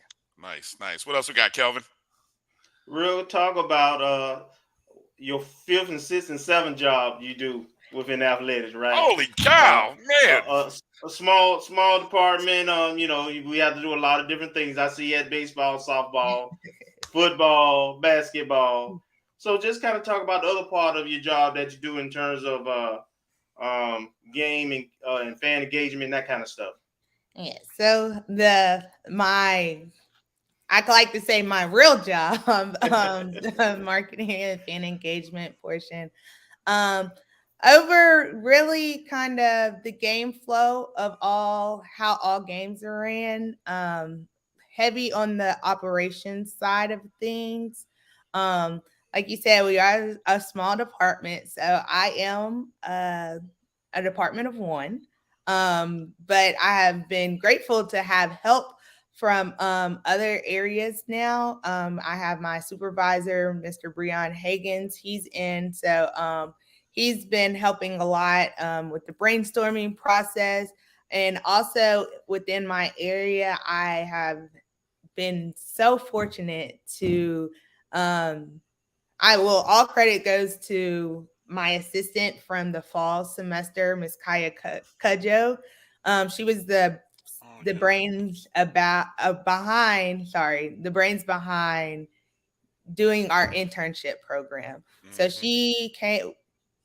We went to Mr. Smith and we were asking him, could we start an internship program? We don't really have help. We don't have the bodies. We have football, basketball, baseball, softball, all of these events going on, and we're 2 people. we need some help. So he was just like, yes, draft up a plan, draft up qualifications, like how you're going to pick the internships. And she was the spearhead behind that. She got together this plan of athletic interns, and presented it to him. He was like, great, I love it. Let's roll with it. So with that interview process, we received students from all over the university to help us in certain areas as our interns. And now we have a team of like 40 to 50 students that can help with different projects going on. Because now, actually, a couple weeks ago, it was one day and we had baseball, softball going on at the same time. Oh yeah. It takes bodies to run the baseball game. It takes bodies to run the softball game. But with the help of the internship program, we could have multiple events going on at one time. And I think I said baseball, softball. It's been one time where we've had baseball, softball, and tennis go on at one time. Yep. But having those bodies from the internship process, we can divvy them up, and I can just hop from place to place to place, making sure like they're good to go. They have everything that they need to succeed. And so that is the baby of my area, is that internship program. But like I said, I do fan engagement, marketing, and then I also work closely with Josh in communications department. We're like 2 peas in a pod. So. Man, that's awesome. Yep. I mean, we've been talking about that. That model is what every HBCU needs to have, because you have these inventory of events and games, and you've got hundreds of students who would love to get involved in athletics. And we keep saying this to every other HBCU athletic department. If you guys don't have an internship program set up, you're failing yourself and the larger community of students who could get real world experience right there on their own campus. So props to you and everybody who makes that happen and trains these students up. I mean, look, I was a former intern at athletics, back in the day. So yeah, it's awesome. Awesome. Marcus, We also love to go ahead. see like our interns like elevate. Yes. Just recently, I had one intern. She started with us in the internship program starting in the fall. She went to the Final Four and she worked the HBCU event. I saw that. She worked the HBCU event at the Final Four, and it almost brought tears to my eyes to like see her on Instagram. She has the headset on. She was just like, I'm ready. Like, you prepared me for this. Like, I can go out here and, run a game, have all the operation stuff together. I know what I'm doing. I'm not like blindsided. So she got the opportunity to do that. We've had a couple of our interns that have the opportunity to go to Atlanta this weekend to do the HBCU summit as well. I have one intern. She has actually within our program during the football season with the SWAC coming in. She had the opportunity to work with them because they needed liaisons for different activations that were here for that game, the Southern game. So I put her as a liaison for the activation. She connected with them. And then she ended up getting an internship with them. So this summer she'll be going to the SWAC's marketing team as an intern with them. And I'm just excited to see her grow with that as well. So just seeing them elevate from this program and getting internships other places with the knowledge that they learned from here just makes me so excited. Nice. Congratulations. Marcus, give me your final question there for Rhea. Ms. Floyd, I wanted to ask, with the success in year 2 of the football team draft for the spring game, if there are any other sports that are more amenable to it. I'm mainly thinking Midnight Madness for men's and women's basketball, but perhaps maybe a spring intra-squad scrimmage for baseball. Would there be any thoughts to having a similar type draft that gives the fans an opportunity to get to know the players for other sports? And football, we know football is the major one, typically in the southern region, in the South. But with the success of all the other sports we're having with baseball, softball, would the draft-like format, even for inter-squad scrimmage, help to not only familiarize fans with the players, but is it something that you would consider? Oh, yes, sir. I definitely would consider it. Like I said, with the framework that we had from the football draft, taking that into basketball season, like you said, with the Midnight Madness, or as we recently called it, Rattler Mania, to get the draft going there. So, like you said, our fans can get the opportunity to learn the new players on the team. Even this past year, softball had Fan Day where they had an orange team and a green team. So taking that framework and using it to the softball teams, like who's on the orange team, who's on the green team, how their team is picked, how they stack up against each other. Same thing with baseball when they, like you said, the inter-squad scrimmage. Just so using that framework to build upon all the other sports is definitely something that we are interested in doing in the future, and looking forward to doing it as well. Well, thank you.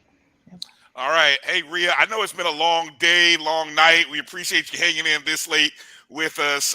Congratulations to you, everybody in the athletic department, everybody in the communications, the cheerleading squad. I mean, we want to continue to celebrate champions. That's the theme this spring, guys. We're going to celebrate champions. We got a lot of champions to celebrate.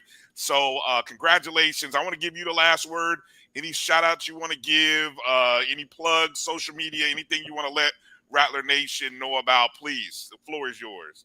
I'm just going to leave with the shout out to, I call them my babies all the time, the cheerleading squad. Because one thing that a lot of people probably don't know that they didn't see happen is the day before we placed third place, we were in fourth place. and it was 9:00 at night when we got our rankings.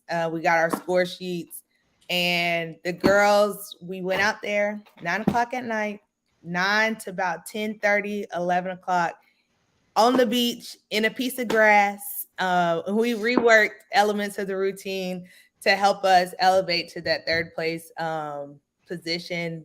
They put their hearts out on that mat.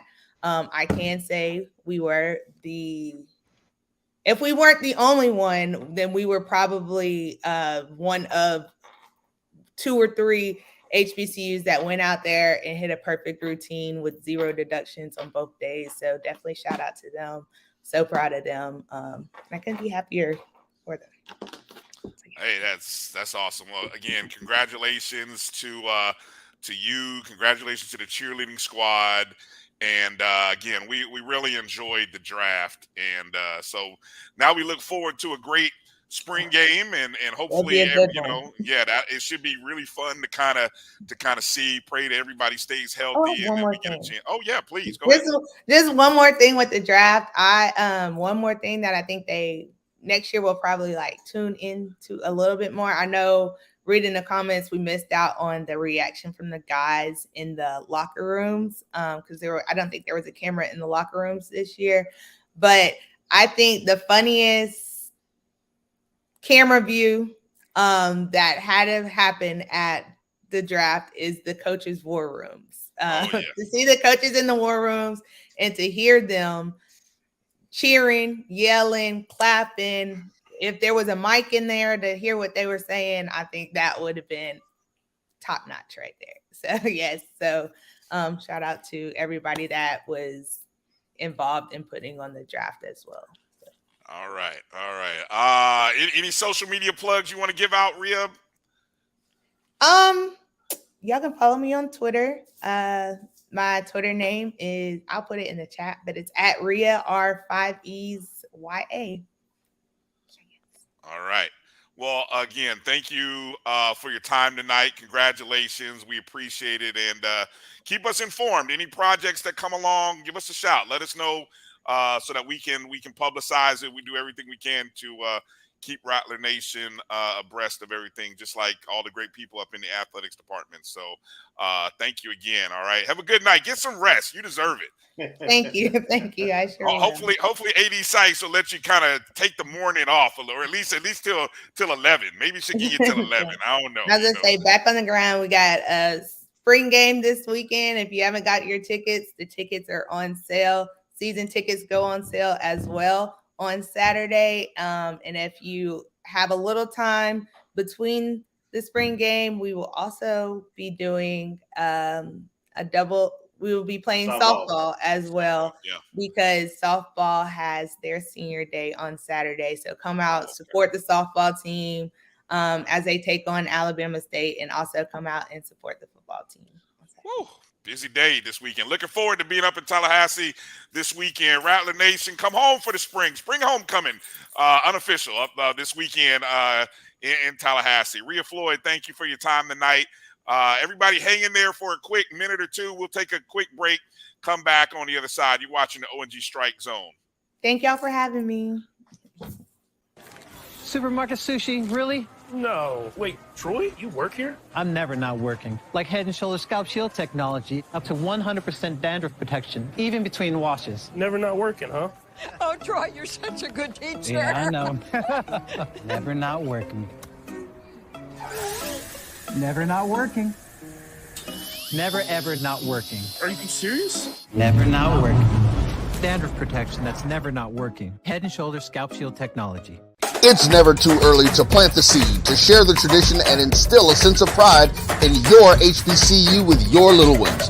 HBCU Pride and Joy Children's Boutique helps you share your school spirit with a wide selection of adorable kids apparel and accessories officially licensed from your favorite HBCU. Visit hbcupridejoy.com and follow us on all social media at HBCU Pride Joy on Facebook and Twitter. This is Ryan Fulford, AD Drew and I are co-hosts of the BCSN Sports Wrap. We talk about all things related to HBCU athletics. From the games, teams, coaches, and fan interest stories, we cover it all. You can find our shows on Facebook at BCSN Sports Wrap, YouTube at MyJBN Online, and everywhere you listen to podcasts like Anchor, Spotify, Google, and Apple Podcasts. You can also find the show on the Jericho Broadcast Network's app. Make sure to download. We look forward to you joining the conversation and being a part of the show. You're looking for the latest information on Southern University sports, the Southwestern Athletic Conference, and HBCU athletics. There's only one place to go. Tune in to the Carlos Brown Show, exclusively on the Black College Sports Network.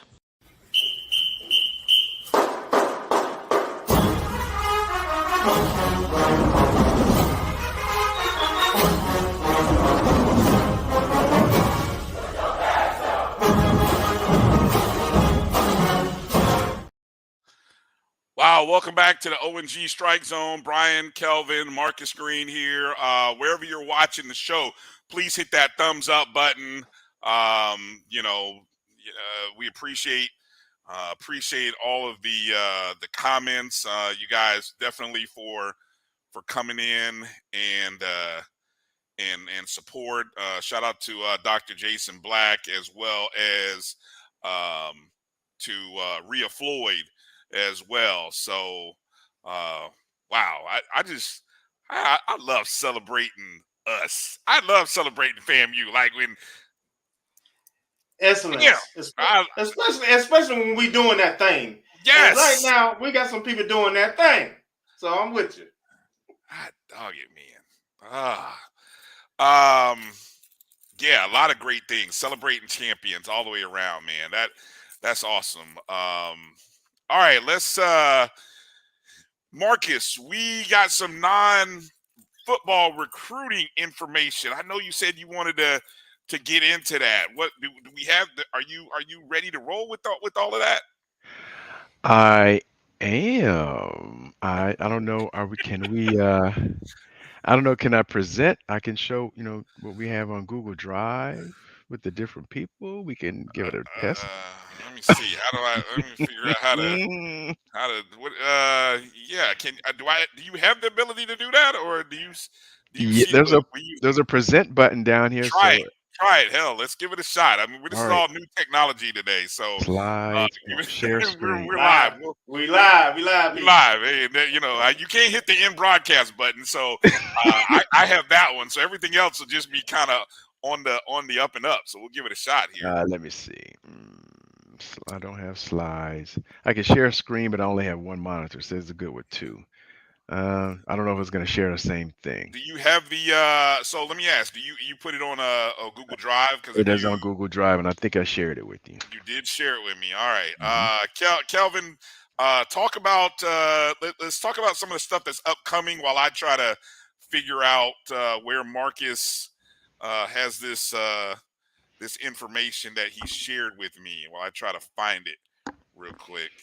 What was the file name again, Marcus? I have a separate file for volleyball, baseball, and softball. Track and field, we have a couple people. And what's the fourth one? 1, 2, 3. Oh, basketball. All right. I'm gonna try to find this. So while y'all working that out, I'm talking about the baseball program.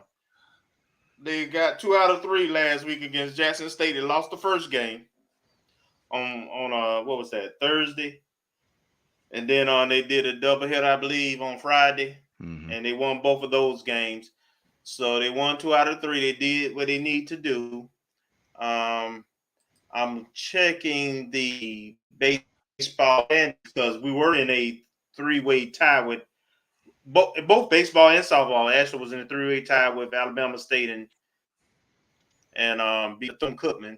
So the thing is, as of right now, because I know the weather had an impact on some last week, we were able to get all hours in. So right now, baseball, Alabama State and us are at 9-3. Bethune is at 8-2. They didn't get one of their games in last week. So we're tied currently a half game back with Alabama State behind Bethune in the East. And this weekend, I believe we're on the road, and we have Alabama A&M starting on the 14th for a 3-game series. We've already played them at home. We swept them at home. We blew them out at home. 2 of the games were 7 innings. We put up double digits on them. I know that one game that they got in last week, I can't remember who they were playing, but whoever they played, they put double digits on them. So hopefully we'll do like we have done in the SWAC this season so far with teams that are at the bottom half. We've whooped them. We've swept them. So hopefully, we're in a very tight race at the top. And to stay there, we have to beat the teams that we need to beat. So hopefully we'll get that sweep. And hopefully the weather will hold up so we can get those games in. Yeah, this weekend, I think I said this when I was on Dr. Gaville's show the other day. We play the bottom team, and we gotta win this. This is a sweep weekend, I believe. I mean, it's not just 2 out of 3, because I think Alabama State is looking really good, but Bethune as well. The fact that we lost 2 or 3 to Bethune hurts, but I really think this is a sweep. We gotta sweep Alabama A&M. Get them watered down. Don't let them get up off the mat and take all 3 of these this weekend. So yeah, so I think it'll be real interesting because it's gonna come down to I was the top 3, and so these are the latest standings from off the SWAC site. So yeah, I mean the top 3 is gonna be what it's gonna be, and it's gonna come down to the to the final weekend. Yeah. It really is. It's gonna come down to the final weekend. Yep. Yeah.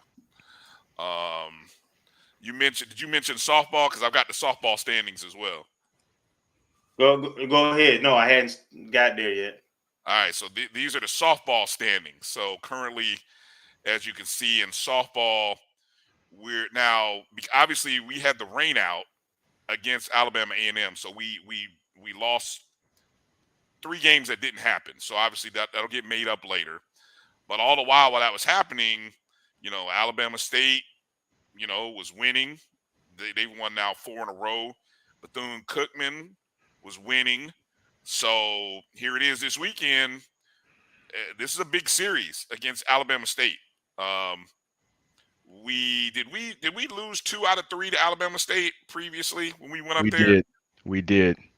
And one of them we actually 2 of the losses should have been wins. If I'm not mistaken. Last inning, right. You're correct. Yeah, I think the first game we lost. Checking the box score, I think we were tied in the bottom of the 7th, and they scored a run on the Friday game.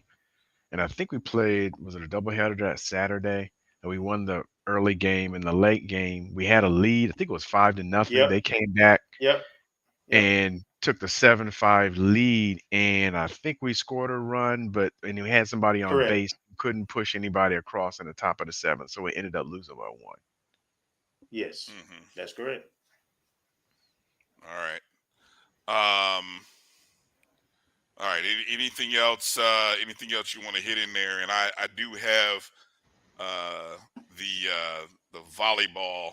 Well, which one do you want to go to, Marcus? I do have them all here. You got track, volleyball, basketball. So I've got all of them here. Let's start with volleyball. Because actually, that's right now. I didn't get a chance to check before the show, but I've been trying to keep an eye on the volleyball transfer portal. And there's a college volleyball website or account that has a kind of like what I do, keeps their own spreadsheet to track people. And I haven't seen any. When I checked a couple weeks ago, we didn't have any FAMU people listed either as leaving, which is a good thing, or coming in. But I know Coach Gokhan did mention he was looking at a transfer or 2 in addition to the 4 high school players. All right. All right. So we'll take a quick peek here at what you got here. All right. So this is our volleyball. And so we have 4 high school signees. so far.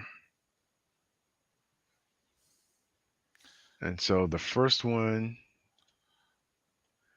and I'm going to That would look be at my the screen. libero right there. Yes, Sydney Humes. Mm-hmm. She's 5'6". They typically don't list the weight.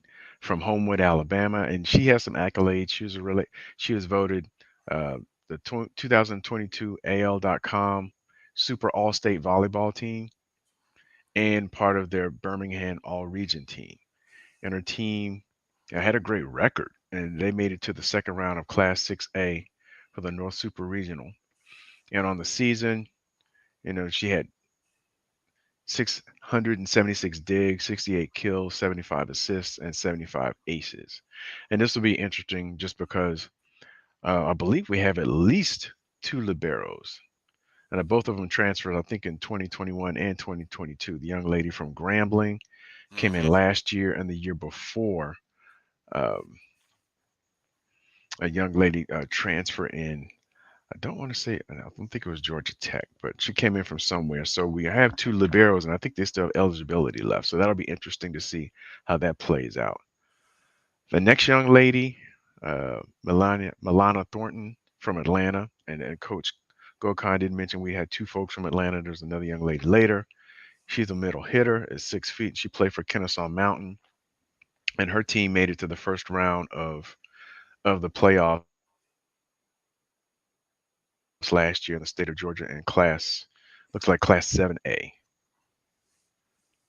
The next signee is the second one from Atlanta, from Whitewater High School in Fayetteville, and she made the Class 4A All-State volleyball team. So once again, we're getting some high school players with some accolades, and her team made it to the state semifinals.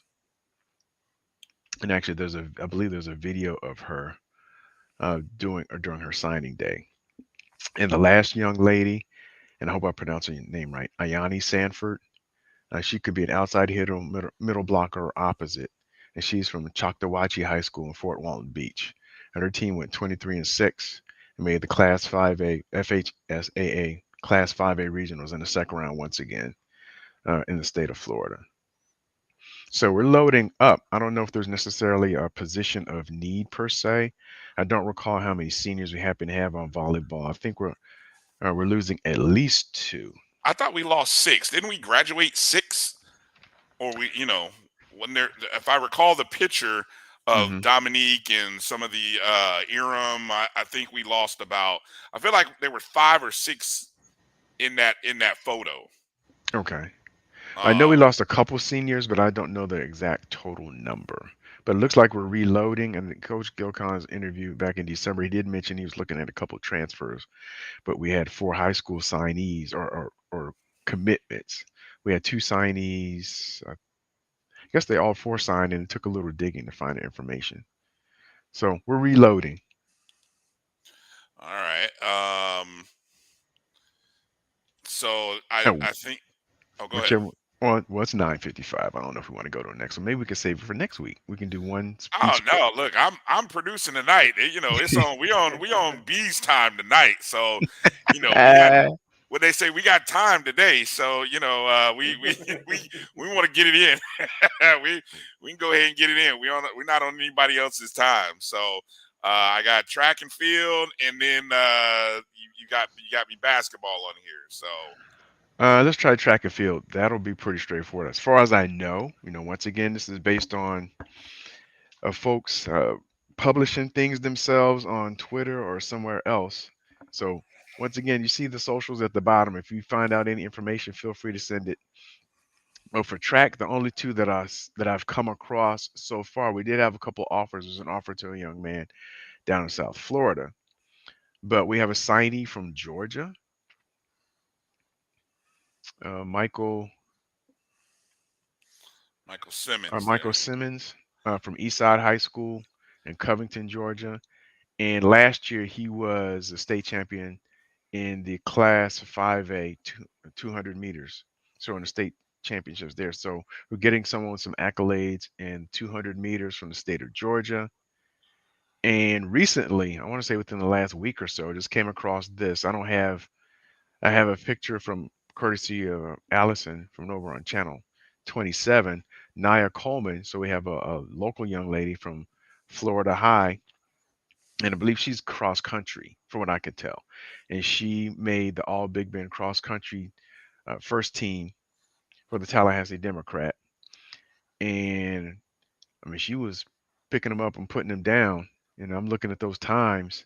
I don't know what, you know, I'm just looking at that time and I'm getting tired just looking at it. So I know she's running. What is, speaking of track? Mhm. The recruit, the young man that's coming in as a Football. receiver. Yeah, he's a football player, but also is having a heck of a track season. And the name Robert, Robert Christian Lockhart, Lockhart, Mhm. yes, Lockhart. the third. Do you? I mean, I don't know how many, and I don't know if we ever asked, and just something to kind of put in the back of our thought process if we ever do get a chance to talk to him or somebody. Do you think, or do you guys recall any time where we've had someone that plays football and looks to be as skilled as he is on the track that might be able to do both? You know what I'm saying? Sometimes you hear Going way back. I mean, when we was in school, absolutely. Yeah, Howard Huckabee. Howard Huckabee. Okay. Yeah. And I think is it David Lucas? I remember there was another person. It was like Howard Huckabee and another person I think that ran track. So this is going back in the late 80s. Okay.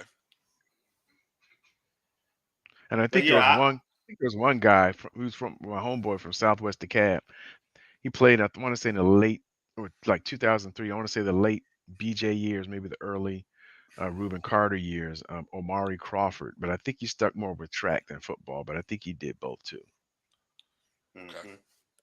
I mean, it would seem, like, back in the day, you used to hear about guys who, if you were talented enough to possibly play baseball as well as you were football, that you found a way to do both. And I guess you'd have to be that good, to be able to kind of to do both, at least in those early years. Now, usually at some point in time, it kind of stops towards the end, but I was just kind of curious Where about. the biggest challenge now, Brian, is that basketball and baseball they're year round now. So you got players who do the AAU circuits and these different tournaments and camps, and so it's a lot difficult for multi-sport stars, and a lot of the coaches don't cooperate with kids splitting time as much as it was encouraging in our day, where if you was good enough, and you could win in both of that, the coaches would work it out, and they didn't have an issue with it.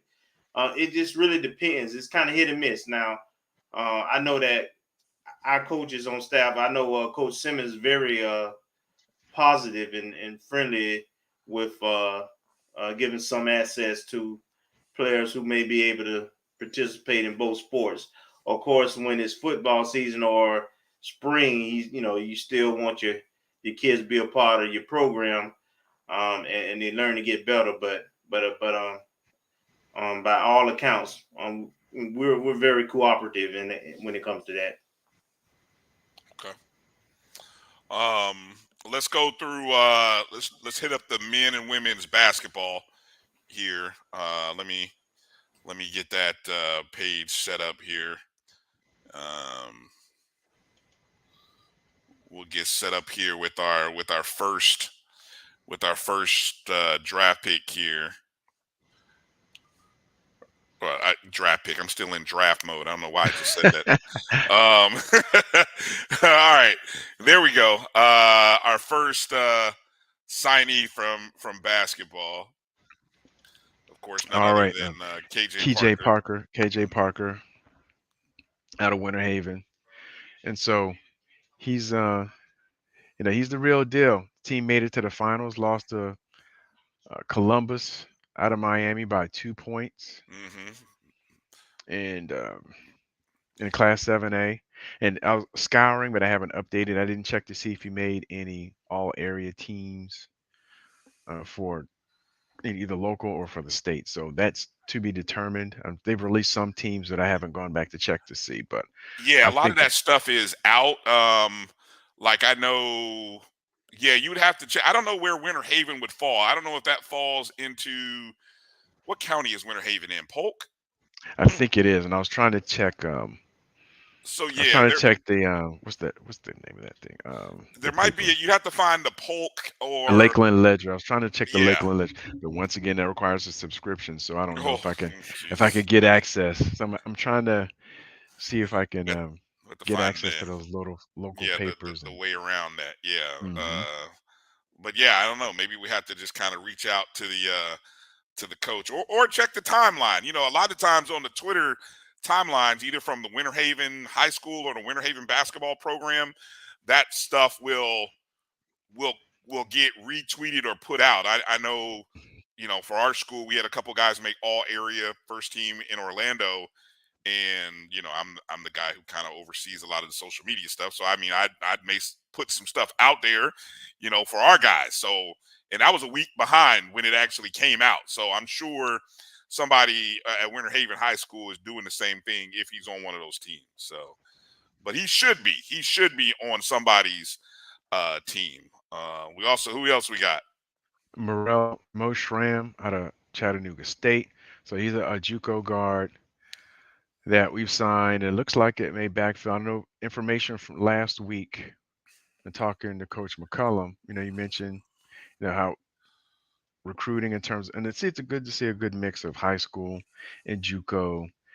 And he also mentioned about any transfers, any I guess a typical transfer, say from the Division 1 level. I haven't seen any activity there. Not to say that it hasn't happened, but I'm just scouring social media to see what pops up. So I haven't seen anything as of yet. But he's a 6'2", 210 guard, so he's got some heft to him.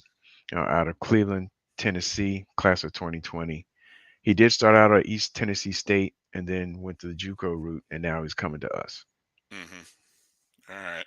So third school. Hopefully this will be the last one for him. Yes. And a recent signee, hopefully showing up, Colin McAllister out of McClay High School. He made the Tallahassee Democrat All Big Bend boys basketball team first team, and I think I saw something today where I think the article that Gerald did that he's a two-time awardee of being on the All Big Bend team. I'm assuming the last 2 years or so. So he's out of McClay. His team made it to the regional semifinals, and if I understand, they're the first district championship in a while. So they beat some of the powerhouses in the Class 3A. I think it's Region 1, but I have to check region district for the district championship, and then made it to the second round and lost to, I think they lost to Florida High again. And we know that one of the guys at Florida High was somebody we offered, and ended up going to Missouri. He signed with Missouri. So they ended up averaging about 12.1 points per game, about 1.5 rebounds per game, 2.6 assists. I went back. It's funny. We our school played both of these. We played Colin and his McClay team. You know, we actually played KJ and Winter Haven's team. So we lost to KJ's team. Now we only lost 4 games all year. Last game, including the last game of the year, right? So we only lost 4 games the entire season. We ended up losing in overtime to Winter Haven. The team that pushed us, but we managed to get a win. It was over the holiday break. Was McClay. We ended up getting a 2-point win over McClay, and I went back and watched a little of the film in that. And McAllister, he looked, and I think I read an article. He'll go on as a preferred walk-on initially, but what I like about this is he's the kind of young man that you got to have in your program, because he's a guy who he loves FAMU, he loves ball. You know, he's gonna come in and do what you ask.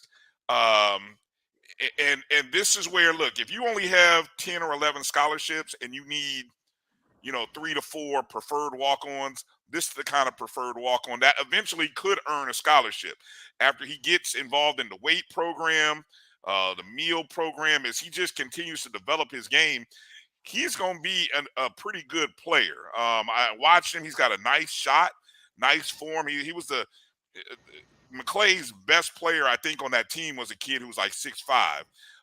But he's probably the second or third best kid on that McClay team. And I mean, you know, a solid point guard, you know, knows how to handle himself, knows when to get his shot off. He's got a quick release, which is another thing I like. Good form.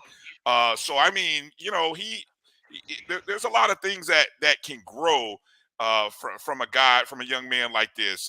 And so you gotta have some good kids. You gotta have some good character kids in your program that are going to want to come in to work. And so, you know, you might get some other guys in there who might be rated this and rated that, but at the end of the day, it'll be a guy like Colin McAllister who will become a fan favorite and become one of the hardest working guys on the team. And it's a great connection to the community, which is what our programs, I know I've kind of, you know, scoffed at it a little bit, but in all honesty, we do have to find a way to get more of the local Tallahassee talent to come to FAMU. I don't care if it's preferred walk-on or the last scholarship that you got in the drawer, but we got to reach out and get some of the local people in there. EA said, "What meal program?" Be quiet, EA. Be quiet. What meal program? Somebody's meal program. All right. Any other basketball guys? Nope. Let's go to women's basketball here, Marcus.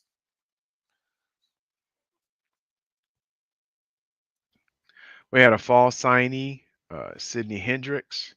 She's out of Metro Detroit or Greater Detroit.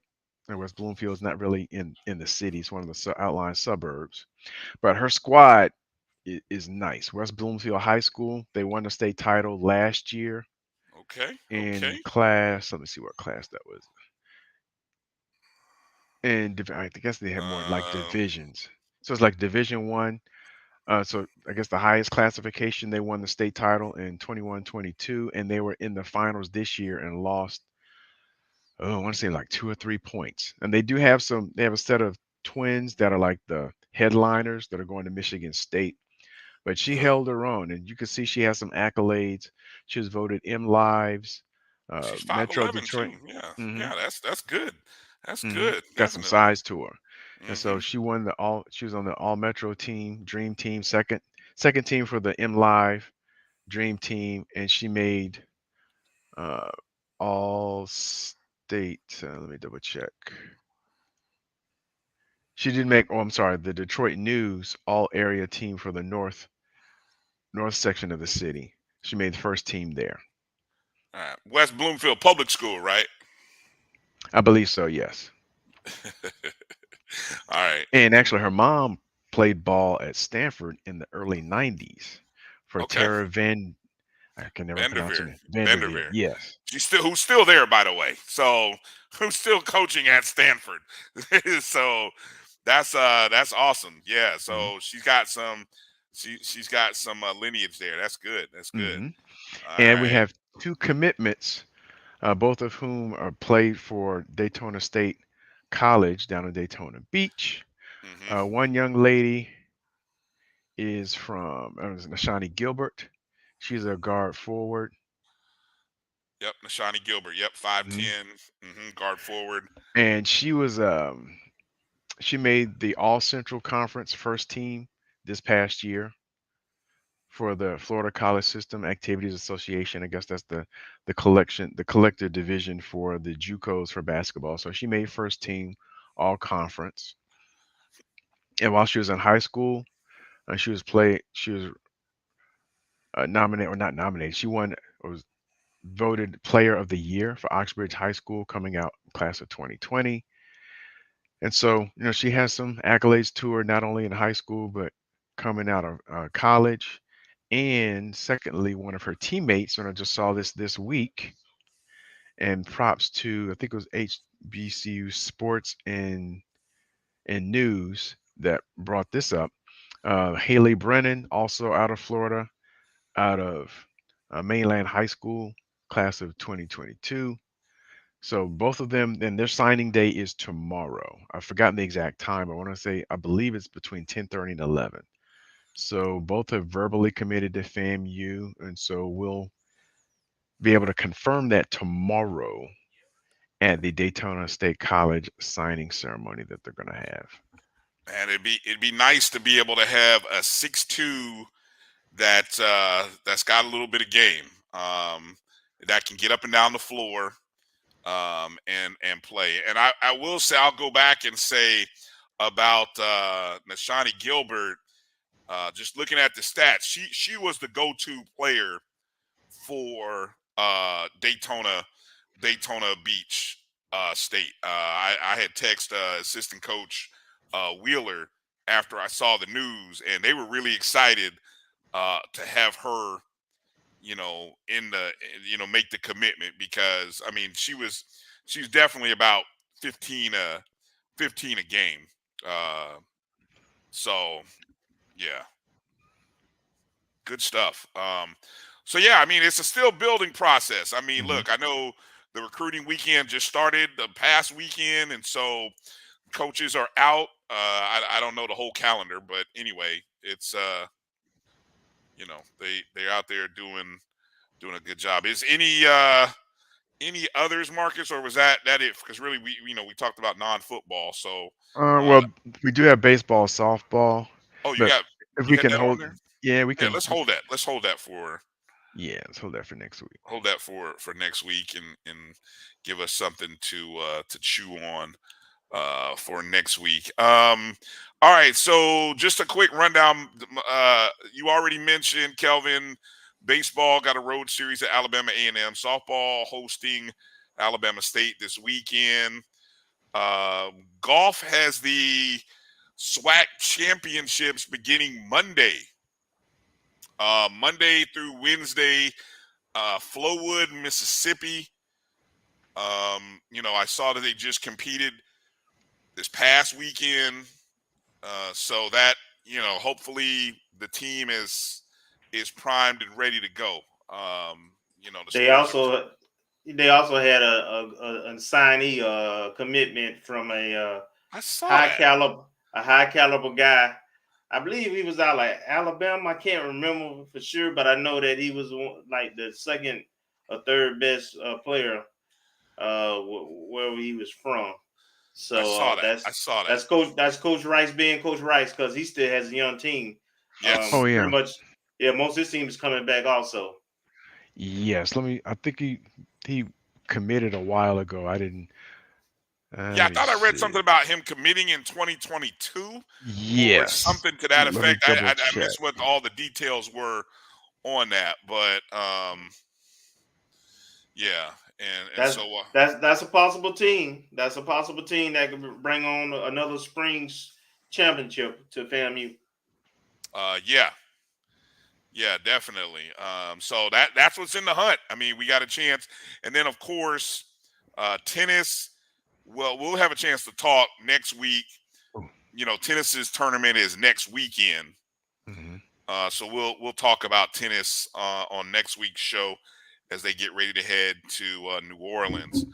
Just a quick update on the golf. The gentleman's name is Quincy Leonard, and apparently he signed in December, because the FAMU Athletics page has a link. It has a story about him. Yeah. Yep. So Quincy Leonard, but also there was a signing in February on signing day for football. We did sign another golf player, Taylor Bell, out of Childs High School. All right. Good deal. Of course, all the hype. We'll be talking about spring football this upcoming weekend. We'll take a look at the final rosters. Will probably be out in the morning, and so when we and just a little heads up to everybody, we will be in Tallahassee Saturday morning doing a live show. Myself, Kelvin will be there. We're inviting some other guests I'm sure that we'll have on. We'll let you know exactly where we'll be when we know where we'll be. So we'll put that out. We'll put that out maybe tomorrow. And but we'll be there doing a pre-show and probably a post-show. It depends on how long was the spring game last year? About 2 hours?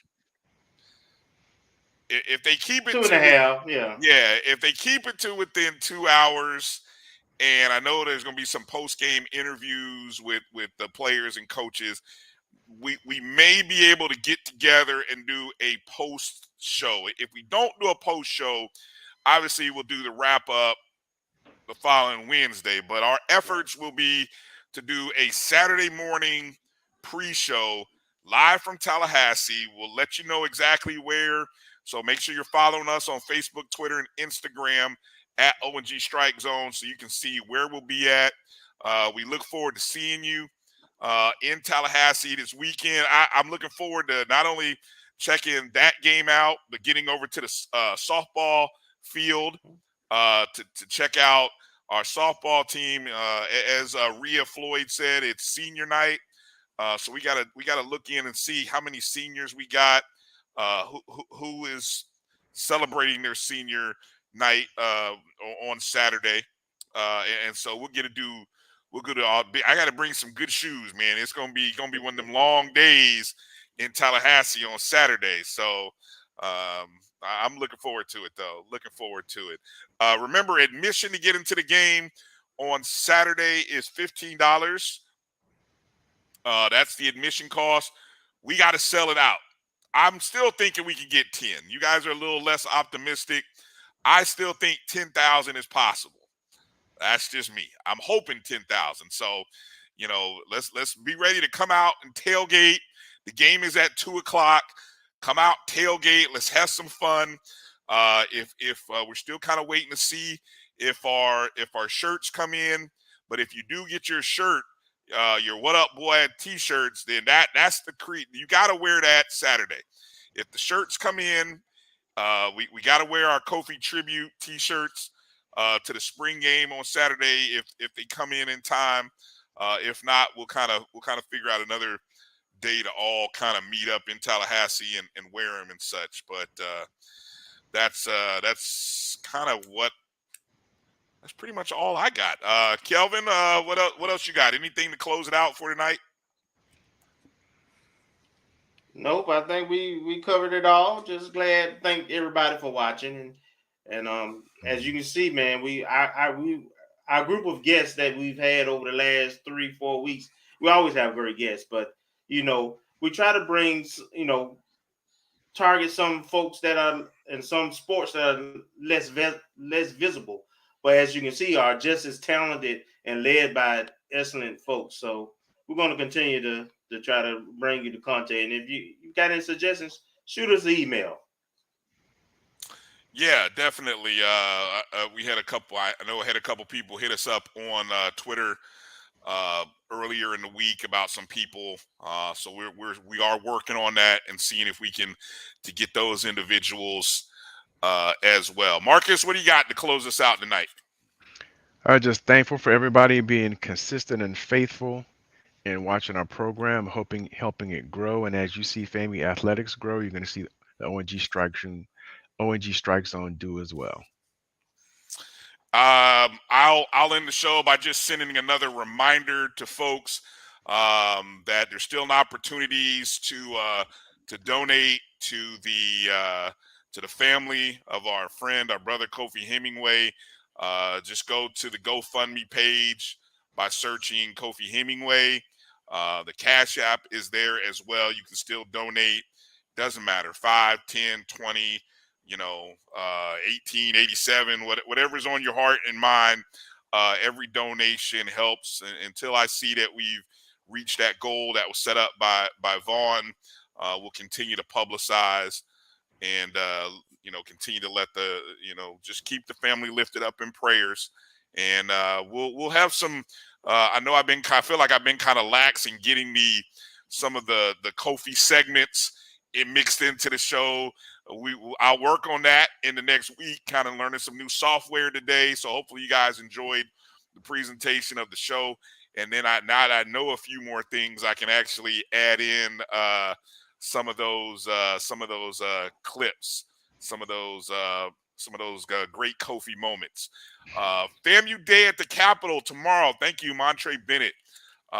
Really important that even though some of us may be pessimistic about things, we still have to go and make our voice known. We have to let this administration, we have to let these politicians, these legislators know of FAMU's value and worth for this and to this state.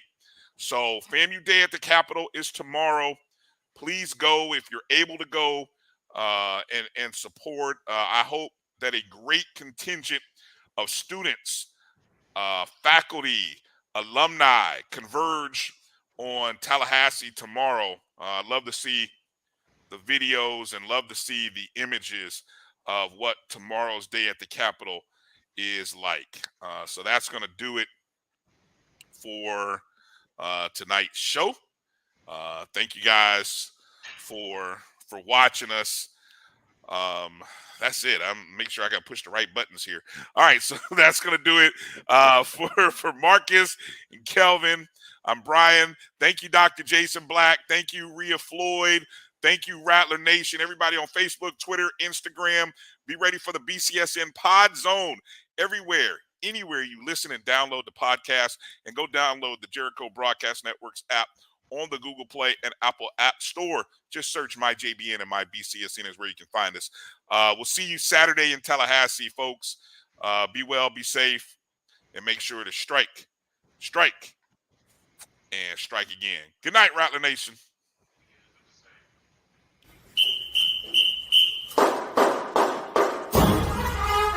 Thank you.